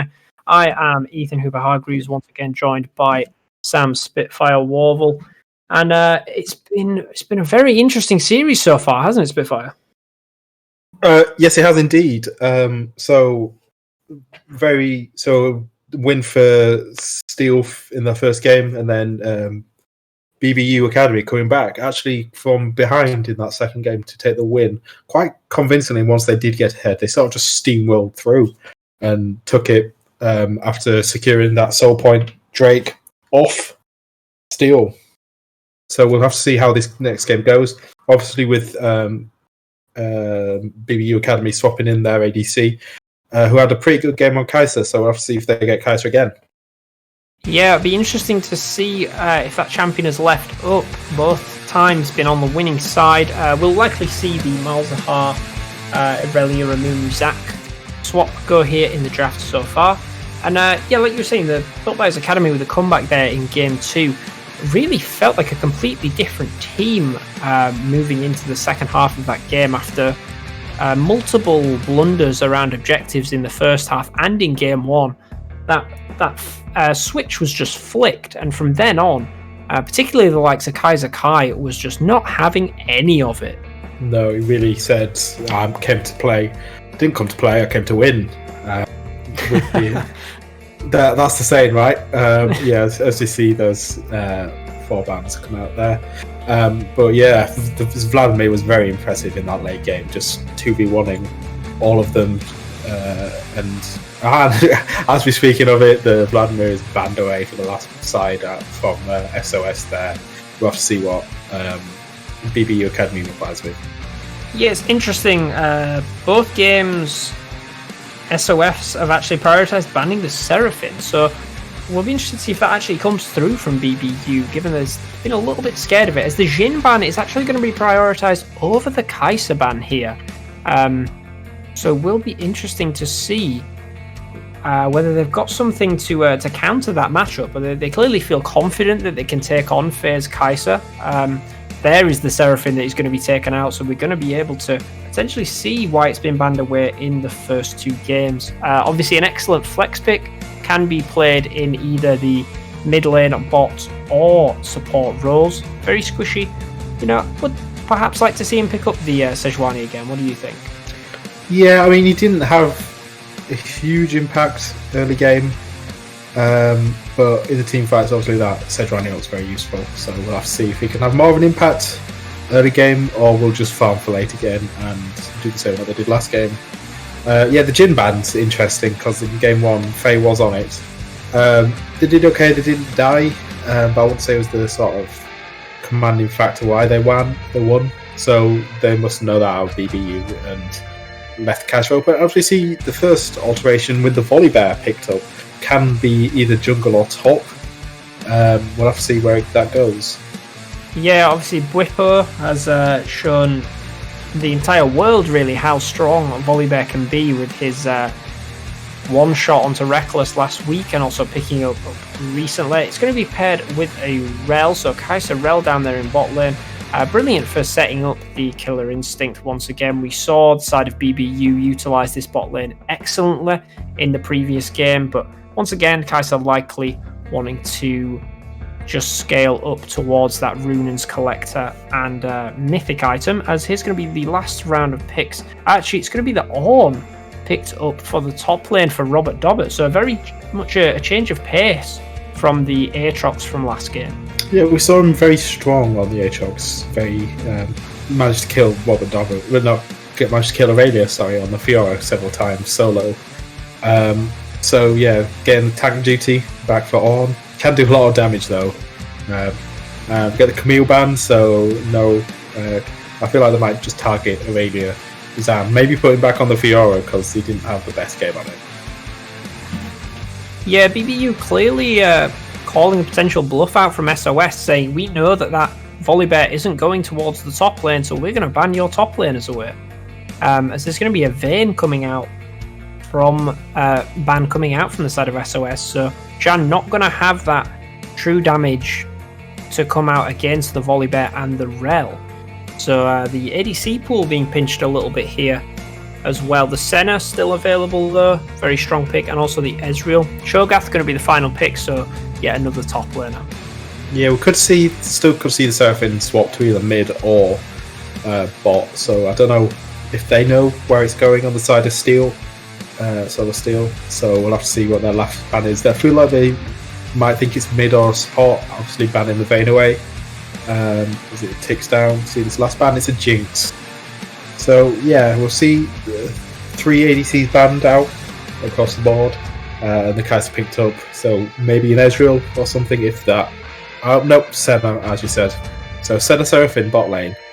Quite a lot of long range poke coming out from them. Oh, as Aurelia Jeanne looks to be hovering the Jax here. Was successful in game 1 with that. Interesting matchup into the Ornn, as we aren't quite sure where the Seraphine is going to be support, remember, as it could still be played in the mid lane. The likes of Niski showing an awful lot of that in the LCS. So there it is, the Jax likely in the top lane for Jeanne, and I believe the Volibear, that means, will be moving towards the jungle. So those top lane bans were potentially having an effect on the side of SOS. Echo being hovered here for Polario99. Did have a strong game on it last game, just outscaled by the opposing team, but was able to find multiple stuns in some pretty tricky situations for the SOS mid lane. Yeah, he was bullying the Vladimir quite nicely in lane, doing pretty well. But yeah, the opposition team just had way too much damage for him. And he just couldn't get anything done in the late game. At that point, it was just way too late for him. And the Cassiopeia, so that means that is the Seraphine bot lane.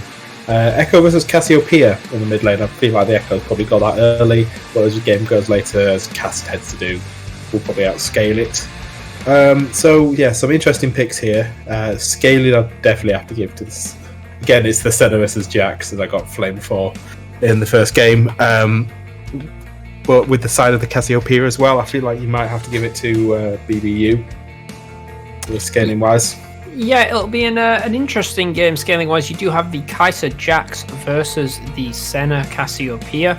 Obviously, this time it is going to be Jan piloting the Senna and not the previous AD carry for BBU. So might have a bit of a stronger performance there. Got an awful lot of poke to come out in this bot lane from Senna Seraphine into the relatively immobile and slow Rel. So it'll be interesting to see whether they utilise that range into this matchup. Obviously, always having a range support into a melee support does tend to give you a little bit of a damage advantage early. Yeah, the Volibear, they've got to be quite tanky late on, but will obviously be shredded through by a very strong Cassiopeia if he does get to that point. But the Jax into Cassiopeia is actually quite interesting if you can get onto her and you can dodge her ult out. She's very much dead, say with the Senna. But it is a very strong front line coming out from BBU, so could have to get a good flank off there. Yeah, I think once again we're going to see BBU, similar to the last game, want to play around team fights with the Ornn Horn and the Glacial Prison coming out. You're looking at some brilliant team fighting abilities here, whereas the Jax is going to be able to out split push and out lane in the 1v1 later against the Ornn. And particularly if you're going towards something like the Trinity Force into Blade of the Ruin King build, which I think I would actually quite like to see from Aurelia Jeanne here, really go for that side lane split push type build. That seems to be where the priority is going to lie, moving towards the late game for both of these sides. So it will be interesting to see how this is played by SOS. So taking a look at the jungle matchups here, where do you think the early priority is going to be given on both sides? Steel, again, as I feel like with the first game, should be prioritising the Jax, getting that ahead to be that real split push threat. Late game, the Cassiopeia will be able to match that, but early on, if that Jax does get some items behind him, he should be able to do some decent work in the top lane, being that split push threat. For the side of BBU, Mid lane again, Cassiopeia could be a very strong carry. I feel like the Echo is going to be wanting to trade heavily into her early, so probably some easy ganks for very squishy. But as we saw, very squishy, not the most active in the early game on the Sejuani. So we'll have to see if that changes, or they are just happy to scale and wait for the Cassiopeia setup to scale up. Yeah, I think it's definitely going to be interesting. As the resident Ornn main, I will say if I was Robert Dobbett in this situation, I think I would be very happy to receive the attention from Dominic Assassin.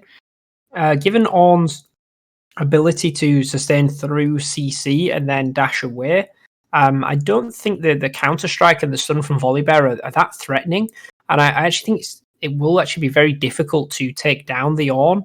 Unless he's incredibly overextended.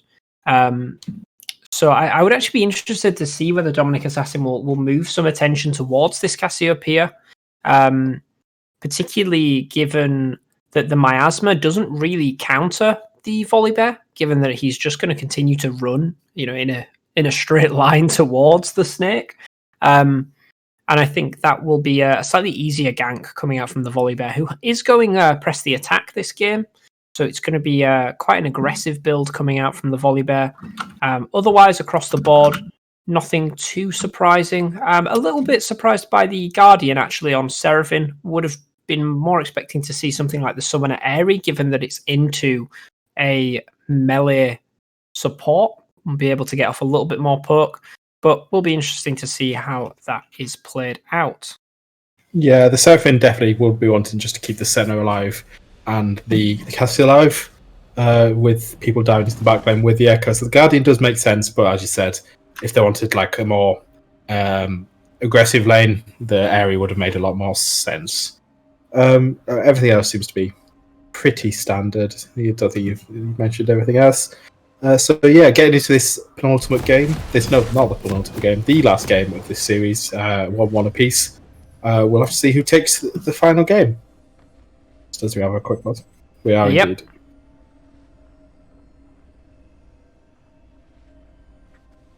As we get into this final game between a Soul of Steel versus BBU Academy, 1 game apiece, I feel like we're gonna have a good game here. Yeah, again, I wouldn't be surprised to see another slightly longer game like we saw in game 2, given just some of the compositions that have been drafted, as we will be seeing a short pause. We'll be able to find out what's happening here and get back to you on that.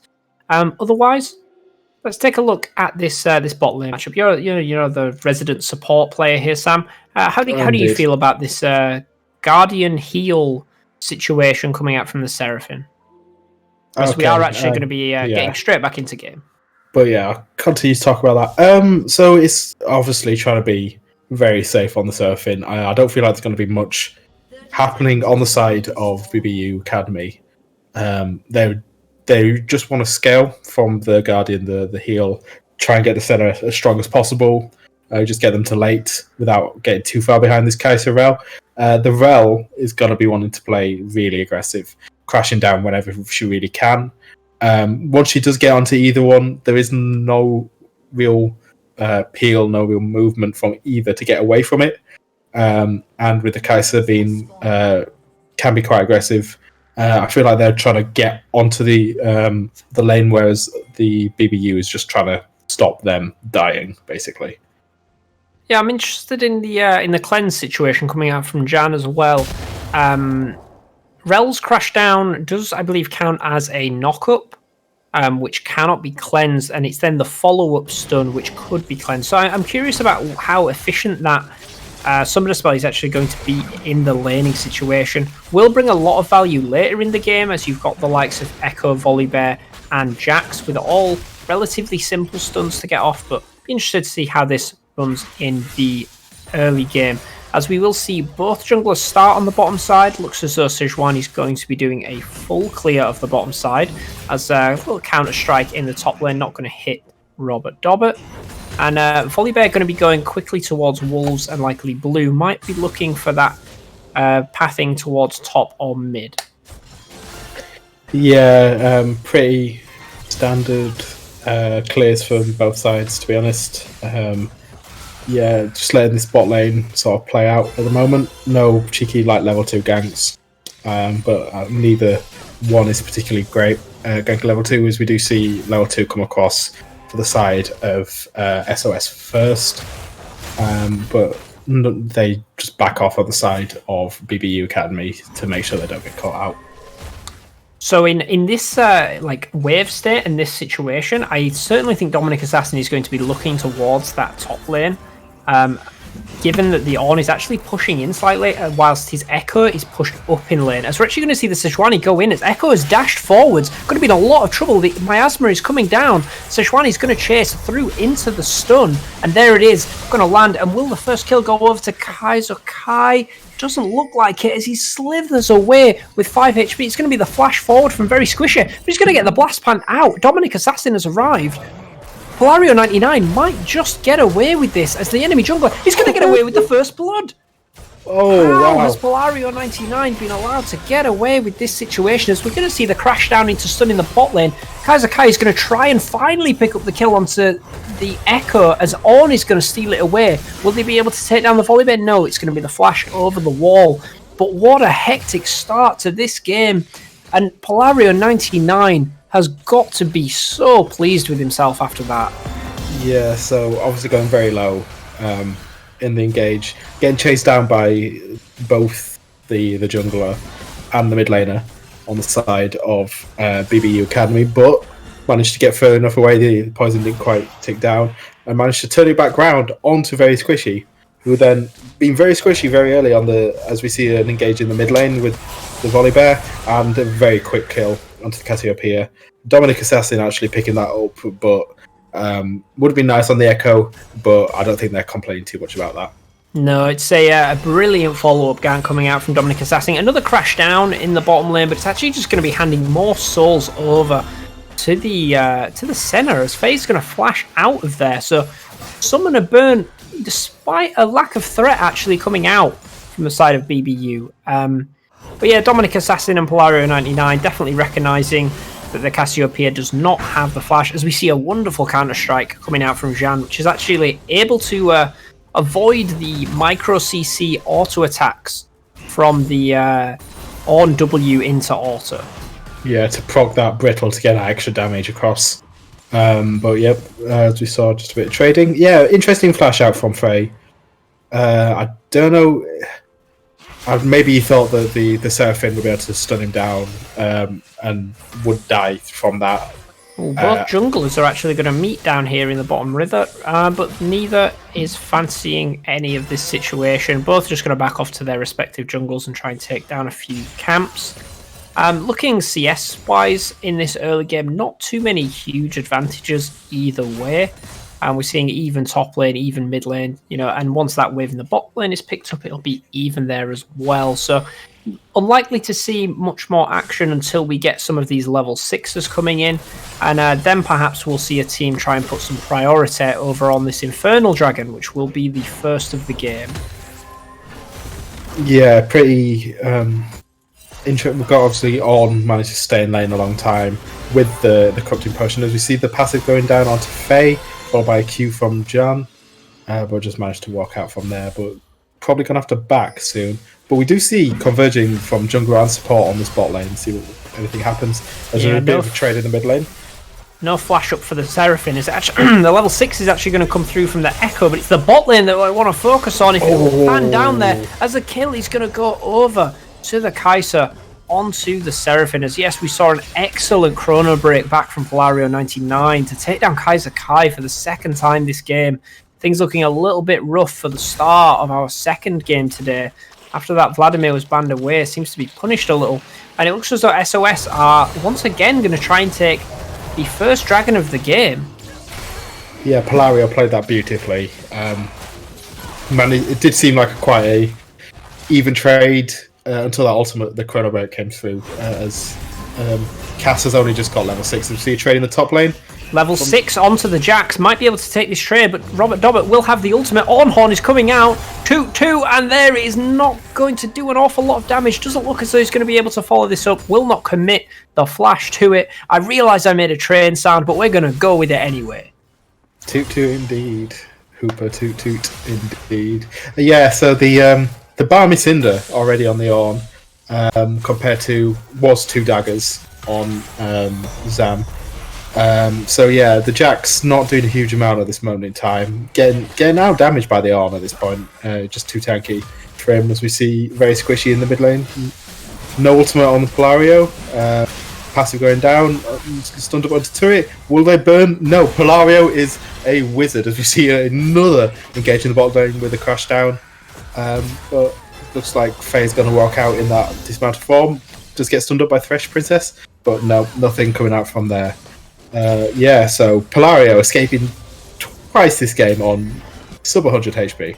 Yeah, Kaiser Kai thinking that he can get away with not using the Petrifying Gaze and taking down otherwise, but you have to think if they'd have committed that, they might have been able to get the kill, but very squishy, only just getting the level 5. Dominic Assassin being level 6 for a fair bit of time already, and you could see in that gank it was a level 4 Sejuani going into a level 7 Echo, so things not looking good from the start. Dominic Assassin here just going to be able to ult in onto the Cassiopeia, who's going to flash away. Will he be able to follow? Lightning Storm's going to come down to give him that shield, but he's been kited very well as Polario 99 is able to come in to give the damage to Dominic to get it up. Echo's going to be knocked up by the Orn, and the auto attack from Sejuani is going to take the kill. Flash forward from Aurelia Jean, going to be able to get the kill onto the Sejuani. Going to follow up now. Lightning Storm going to come down onto the Orn. That's going to take the kill there as well. 3-0-2 now for Dominic Assassin on this volley bear. He is fed. Yeah, that's got to be. We all know what happens when you get a fed volley bear. It's just going to dive into your backline and absolutely annihilate your carries. Kaiser Kai not having a great start to this game. 0-3-1. Obviously, some of these trades have been very, very close, but he's always come up on the bad end, having to flash away from the volley bears, yet to still die to the Echo. And they didn't finish they managed to stop the Rift Tower being taken, but I feel like Soul of Steel feeling pretty confident with themselves with a 2.5k lead at 10 minutes. I think that's the highest gold lead we've had this series. The other game's been pretty uneventful otherwise. Yeah, it definitely is. It definitely is. I'm loving to see the aggression coming out from Dominic Assassin. They jump over to the Cassiopeia to force the flash, as we're going to see the top laners just trade a little bit more. Unlikely to commit further, but Aurelia Jean will definitely win the damage trade here. As might blow the flash there. Yeah, Robert Dobbert really being punished for stepping up to these waves. But yeah, definitely Dominic Assassin has been the better jungler so far this series. Yeah, and we'll have to see what happens with his Jax pick, because we obviously know in the first game, very strong coming out from Aurelia Jean, and the Jax being let through again on this game. We'll have to see if that comes back to BBU in the butt, as this to say, because they did know about it, and they let it through again. And it's looking quite strong already. Yeah, we saw the bans onto the likes of the Camille and the Cho'Gath instead. So it clearly felt as though they had the counter in this situation. But On is actually a very difficult matchup into the Jax, as we're going to see both teams moving a little bit towards the Dragon here. Polario 99 in a little bit of a sticky situation, but will be able to slide his way out of there. Looks like BBU might be wanting to set up some vision on this river, but will reset with the Dragon coming up in 45 seconds. Yeah, I'll just quickly. I've seen a bit of discussion in chat. I'll have to discuss why Fast in Senna is a thing. It's just due to the souls and getting more souls onto the Senna quicker. When you are farming, when the minions die, it's less likely to spawn a soul than when someone else gets it and you pick it up. Cannon always spawns a soul when it dies for them to pick up, so that's why you have someone else farm and Senna just there to pick up the souls. But this isn't the fasting Senna with the Senna farming. Yeah, so we are seeing a little bit more gold going into the Senna, but It's actually going to be the Turbo Chem Tank. Oh, it's a beautiful Petrifying Gaze coming out from Kaiser Kai, but the Echo is still going to... Oh, no, he's actually going to use the E onto the tower, which is going to be a little bit rough, as there's going to be the stun there onto Faye, going to be forced to flash over the wall. Looks as though the Senna might want to follow this up. Will he have the Killer Instinct to get out? Yes, it's a brilliant Killer Instinct, but the Glacial Prison is going to follow it. Will Senna be able to pick up the kill? Yes, they will, as the crash down is going to get Faye out of the fight, but the movement speed is so slow on Rel. Going to have to flash out. Teleport cancelled by Aurelia Jean, and Robert Dobbett now thinks he fancies the fight. Will the ultimate come out? The ultimate from Jax has, and there is the follow-up from the Ornn. The ultimate, we will never know if it landed. They will not let me answer that question. But Cassiopeia is going to now follow the damage onto the Rel, not able to quite finish it, but the Senna ultimate is going to finish off the kill onto Faye. So I can't quite remember how many people have died, but it's now 7-4 in kills, and quite a good trade for the side of BBU as they get the dragon on the backside of it. Yeah, only 2 people actually died in that fight across the map.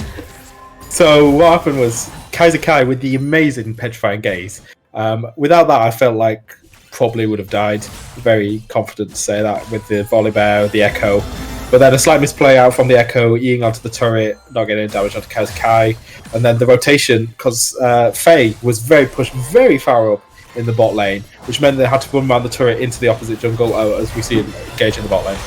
Turbo Chem Tank into the stun onto the Seraphine, going to be taken down given the Kaiser passive. Crash down, not going to achieve an awful lot, but it's actually still a 3v3. Miasma down onto the Volley Bear, going to try and return a little bit of damage on the Sejuani, but it looks as though going to be taken down very quickly, as we're going to get the teleport coming in from Aurelius, and great Magnet Storm coming out from the Rel, and it's actually a great route coming out from the Senna to avoid the counter-strike from Jax. Petrifying Gaze is going to hit nobody, as Rel sadly is going to pick up the kill onto the Cassiopeia. They would have loved to have had more of that gold onto the Jax or Kaiser, but overall it's going to be a 2-for-1 in favour of SOS, and things were looking up for BBU, but that is a bit of a sketchy trade. Yeah, very nice coming out from SOS there, with the very speedy Bear Boy jumping onto Seraphine. Not a lot she could have done. Still had flash up. I don't know if she wanted to save it just because might not have got out. We just see Fleshy Princess going quite low. As very squishy's actually engaging onto Faye, who's got no flash. Managed to crash out. Gets hit by the brilliant encore coming through from the Seraphine. Going to be able to pick up a kill. As we are seeing Dominic Assassin moving his way up there to the Ornn. Doesn't look as though there is going to be a lot achieved there, though. Robert Dobbett just going to sit under the tower, as the Herald is actually going to be spawned up there, so it looks as though they're going for the first tower. Once again, though, Herald being used just in the post 14-minute mark. For those watching in solo queue, it's always going to be most efficient for you to get that off before 14 minutes to get that extra plate money. Either way, first tower, and hopefully for them get another second charge from that Herald in the top lane. Yeah, with everything going on, there's still only about 2k gold leads at 15 minutes. Still pretty good for Solar Steel here. Most of the gold on the right people, with the Volley Bear having 3 kills, Echo having 2, Kaiser having 2, so everyone seems pretty strong. Jax having a kill as well for himself, not having died. Speedy Bear in the mid lane has throw down the Echo zone, but nothing to follow out. Yeah, so it seems to be back and forth trades here, and sort of evening out to the same level as it was before all this happened. A dragon apiece, turret going down in the top lane. So yeah, things are a bit hectic this game, it seems. Yeah, but it does appear this time that unlike game 1, the Senna is going to have the priority. As we're actually going to see the stun landing onto the Echo. Parallel Convergence is going to come down, but not going to land onto Very Squishy, but it's going to give him the barrier to be able to get away, as multiple people converging on the mid lane. As it's going to be a flash, counter-strike coming through. Oh, the Q from the Echo is sent the wrong way into the Petrifying Gaze. Going to have to Chrono Break out of there, and it doesn't look as though Faye is going to kill her instinct in there, but they will likely be able to push forward for the tower. A couple of little misplays coming out there from Polario99, which a little bit of a shame for the side of SOS, but they will be wanting to take this tower, as looks as though the Encore's going to come through onto 2. Killer Instinct into the backline. There's the Magnet Storm. Ornut's going to come through the backline. Knock up 4. Looks as though there's going to be an even bigger knock up there from the On, and BBU are going to clean up the fight. brilliant play from Robert Dobbert there on the back end. They clearly were not expecting the CC to come out, and it looks as though Gianni's going to be able to land the root, follow up the kill onto the Echo, but Dominic Assassin's just going to be able to slink his way out of there, and they might not pick up either of these. The flash knock up there, though, from Robert Dobbert to finally pick up one of those final kills, but you have to think Polario99's just going to recall his way out of there and finally get away, but brilliant team fighting there from BBU. Yeah, so in the previous fight, in the bot lane, the Kaiser Kai actually held onto his flash. He was in the alcove and kept hold of it, didn't use it, which came up clutch in that last fight because he was able to flash away from the engage of the Aurelia Jack's flash counter-strike. So very well played by him into Petrifying Gaze, meant that he didn't die, and then the rest of BBU was able to what looked like a good fight for Steel initially with the crash down, but they all just sort of funneled into the corridor where the Ono with the miasma on just absolutely burned through them all, and being I think it was a 4-for-1 in the end, I believe. Just looking at the kills. Yeah, kill went down onto volley. Kill went down to the volley bear as well. Yeah, and we're going to be moving towards this second Drake for both teams. Taking a look at the center, currently 206 and sitting at 46 stacks currently, so almost on the way to the third upgrade in range. So that'll be interesting to see how quickly they're able to get that across. Looks as though they do have priority BBU on this second dragon, and it is going to be a Cloud Soul this game. No steal attempt really outside of the Kaiser W. So it looks as though 4.5 minutes time we will be getting the next dragon, and the gold lead currently is still just 500 gold onto the side of SOS. So the gold lead, which was around 3k in the earlier moments of the game, really dwindling now. Yeah, we're going to get the Air Drake Soul when that comes through. If that comes through eventually, we'll get the engage from Very Squishy. Two ultimates down, thrown out to Dominic Assassin. Encore! Perfect from Thresh Princess once again. We're seeing perhaps why this Seraphine was being taken away in the first two games. We were questioning it in the cast, but now we are seeing the power of this Seraphine pick. And Dominic Assassin, despite that early game dominance, has gone 1-3 in the recent moments of the game. Yeah, not looking great. He's just getting caught out again and again. The BBU seems to have sort of held themselves together, and this very strong team fighting comp that's really coming to presence in this mid game. As Aurelia Jean's got the counter strike, managed to jump away from the knockup, but still goes very low, and the center just picks him up. With brilliant play here. This scaling center is becoming such a huge problem from the side of SOS. You have to wonder how they're going to have to deal with this, as Aurelia Jean getting a little overconfident there in what was pretty much a 1v5. So incredibly difficult situation here for SOS. Yeah, as we see some backs going down, coming out from the side of BBU, spend all that money they've just got. So two quick deaths coming down onto Aurelia Jean. Sorry.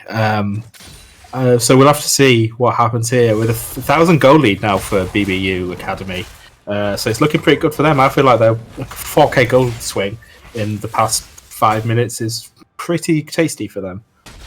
Yeah, it's looking pretty good, and currently Aurelia Jean does have the CS advantage, with that Blade of the Ruin King, but really needs to work towards this Mythic and be able to put out some pressure. As the Crash Down's going to come down in the Magnet Storm onto the Cassiopeia, into the Volley Bear Ultimate and the Parallel Convergence, but they just don't have the damage to follow up. As the Killer Instinct, they'll finally get the Cassiopeia down with the Kaiser as well as the Sejuani, but it's such a chaotic fight, and they're barely able to get out with 2 kills, as there is another kill going to go over to the Seraphine this time.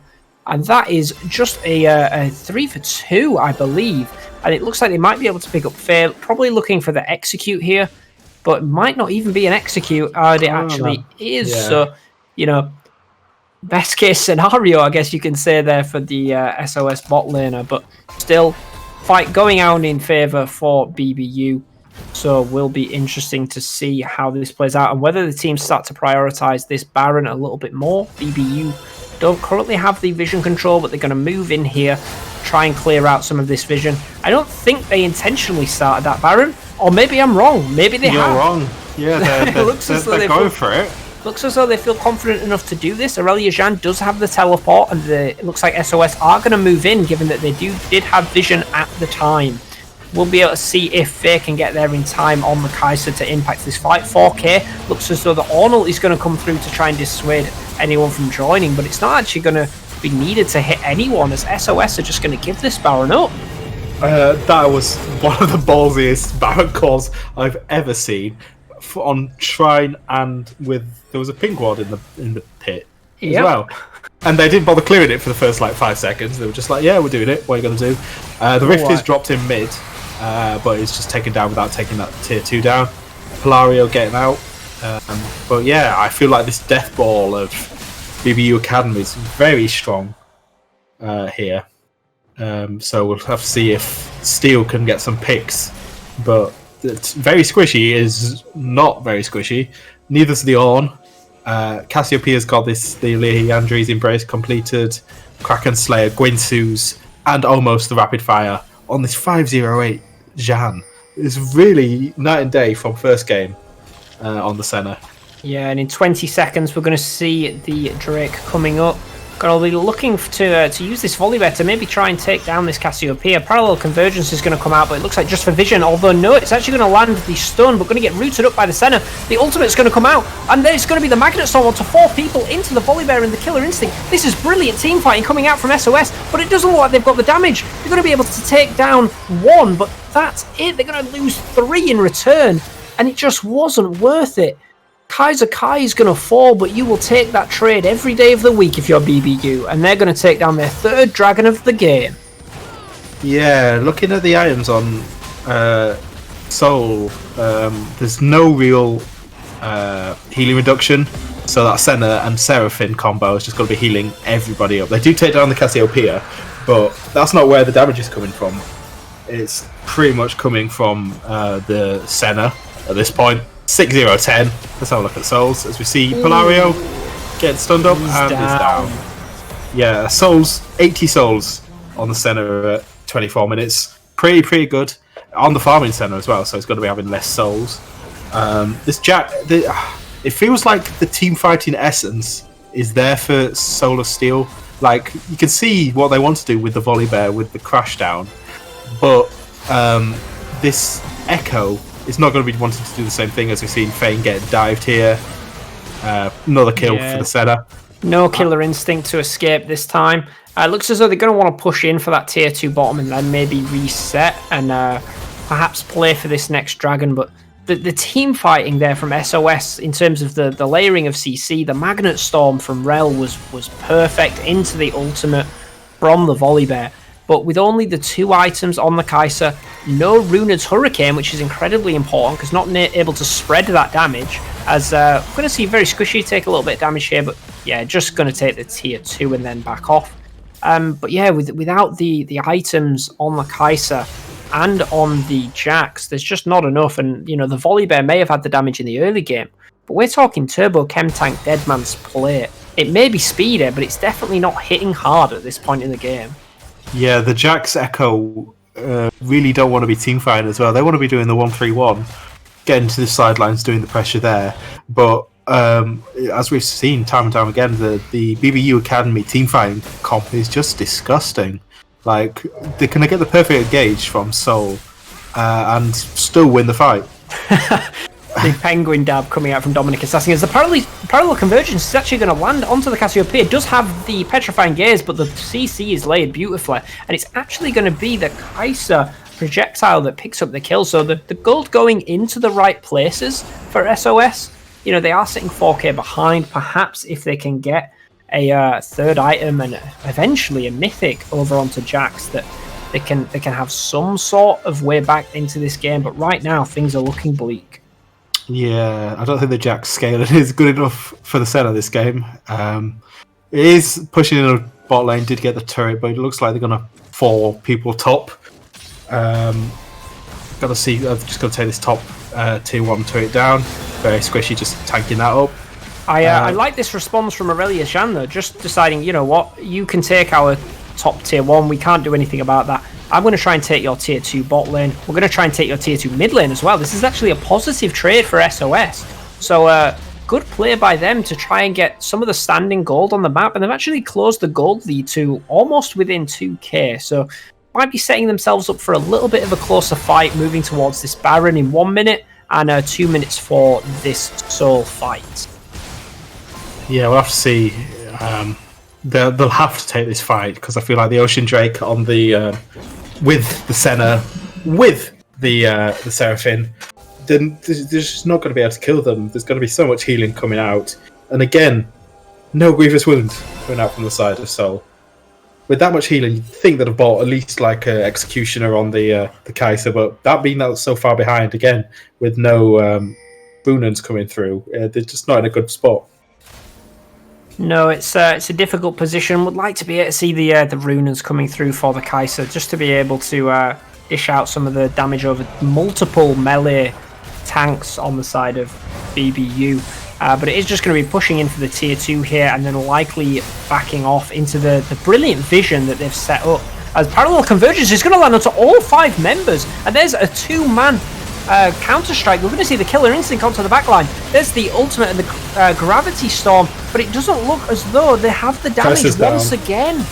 Every time the same thing is happening. The Dawning Shadow is going to come through over the top, and Polario 99 is just left alone to defend the base of SOS. He is having a nightmare this game. He has been landing parallel convergence after parallel convergence, but there is nothing that can break through this Ornn Sejuani combo with the healing from Senna and Seraphine. Yeah, they just don't have the damage. I feel like if it was maybe the Senna was on the other team, that would have looked a lot better with the Qs, with the ultimate, getting a load of damage down and the healing. But the Kai'Sa, it's got behind, he's not doing anything. Still not completed Runans. Still, whereas on the other side we've got the Executioner's Calling and a Zeal on the top of the 3 items as BBU Academy just go straight onto the Drake. The Baron, sorry. You've done that a couple of times, now I'm doing it. Yeah, it looks as though the SOS are going to be able to stop the Soul from going over, as they will trade the Baron for the Dragon. They feel that's their best opportunity right now on the map. Likely is the best way to slow the game down as much as possible. But with this gaping hole in the top lane of the base, it is going to be a little bit painful for SOS. Please don't say that again. Say what? Gaping hole. Well, it is. They're missing a tower and an inhibitor. Things are bleak in the top lane. Yeah. And I'm actually interested that the Divine Sundra, probably a good build into the tanks here, but not opting for the Trinity Force. They are going to be pushing in here towards the mid lane, as very squishy actually is going to go in alone as his team decides to back off. But looks as though Irelia Jeanne is going to be on the side lane. Does have the teleport up, but not very many places to teleport to. So might just commit to the split push, but we'll see if he trades Nexus for a tower. Here we are. They're going to be able to take this down very quickly. Parallel Convergence is not really going to hit anything. Going to be the Zhonya's Encore. Dawning Shadow over the top. The Volley Barrel is just not going to achieve anything, as the Echo is going to fall as well. Irelia Jeanne is going to teleport in, but at this point, it's too late. There's nothing that a Counter-Strike is going to do in this scenario. It is 5 versus 3 walking towards the Nexus Towers of SOS's base, and it is not looking good. This might be a reverse sweep for the side of BBU, as Very Squishy is just tanking up the tower to keep those minions alive. The Cassiopeia is doing bits of damage over onto the Kai'Sa, who has got 200 HP.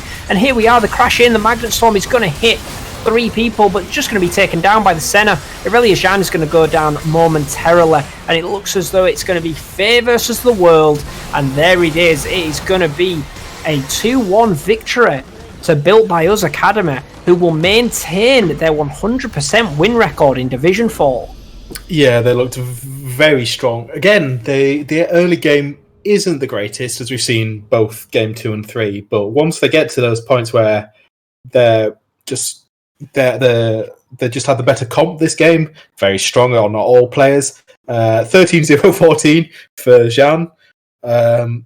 Very nice. Kaiser K didn't have the best game, but he nailed some very clean Petrifying Gaze ults. to get some good kills onto everyone. So yeah, very, very well played from Built by Us Academy. Spirit of Steel did show some heart. Their game one was pretty good. Their early games into mid games have been very good, but just their late game haven't been able to close out, and unfortunately lost 2-1. Yeah, excellent game there from BBU. Let us know in chat who your MVP of Game 3 was, as well as your MVP of the series overall. Let us know. And now we will be introducing the coach of BBUA. We have Viking, who is going to be joining us in the stream. Hi there, Viking. How are you doing?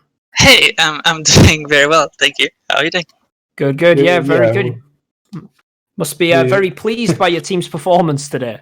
Oh, definitely, yeah. Yeah, were you slightly worried after the first game, or did you sort of just take it in your stride and roll with it? Yeah, I was indeed quite worried. Spirit of Steel actually played really well. Yeah,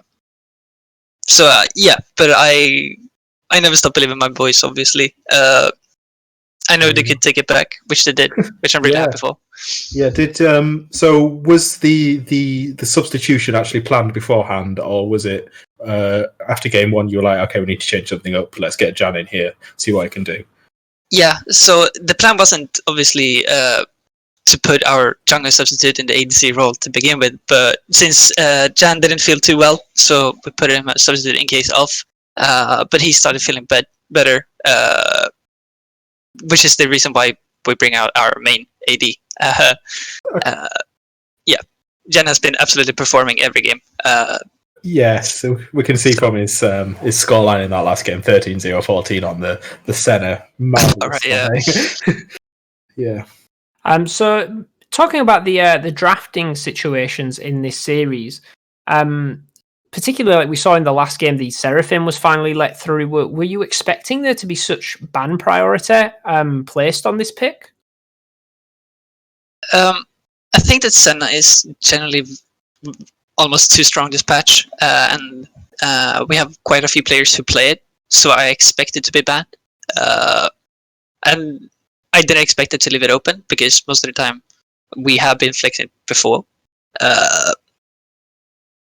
which is obviously kind of nice for us, obviously, but I think the Senna pick did a lot this game, definitely.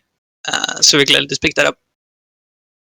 Yeah, seems fantastic. And moving forward into next week, you guys are going to be taking on Venom 5.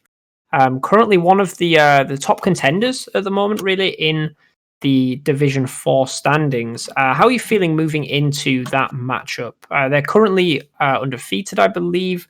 They're not playing they're playing a Blaze Academy at the moment, I believe. I'm unaware. They want to. They want to. I believe. Yes. So they're still undefeated. How are you feeling going into that matchup as the two undefeated teams of the league? Personally, I feel kind of confident about it. I think V5 definitely stepped up a bit from less year, but I have 100% confidence in my boys, especially after this series. But I definitely think that Venom 5 will put up a good challenge for sure. Fantastic. But they can be a bit scary. Yeah. Do you have anything you'd like to say out there to the BBU fans? Got an awful lot of them in chat before we close up. Yeah, it's impressive how they keep up. Absolutely amazing when they spam in chat and stuff. It really helps the confidence of both me and the players, I hope. So yeah, big shout out to them. Brilliant. So yeah, thank you for that, Viking. It's been lovely game. Built by Us Academy, obviously winning 2-1. So yeah, thank you for that. So I think we're just going to close up now. So yeah, we have been Sam Spitfire Warvel and joined as ever by Ethan Hooper Hargreaves. Find us on Twitch and Twitter, both those names.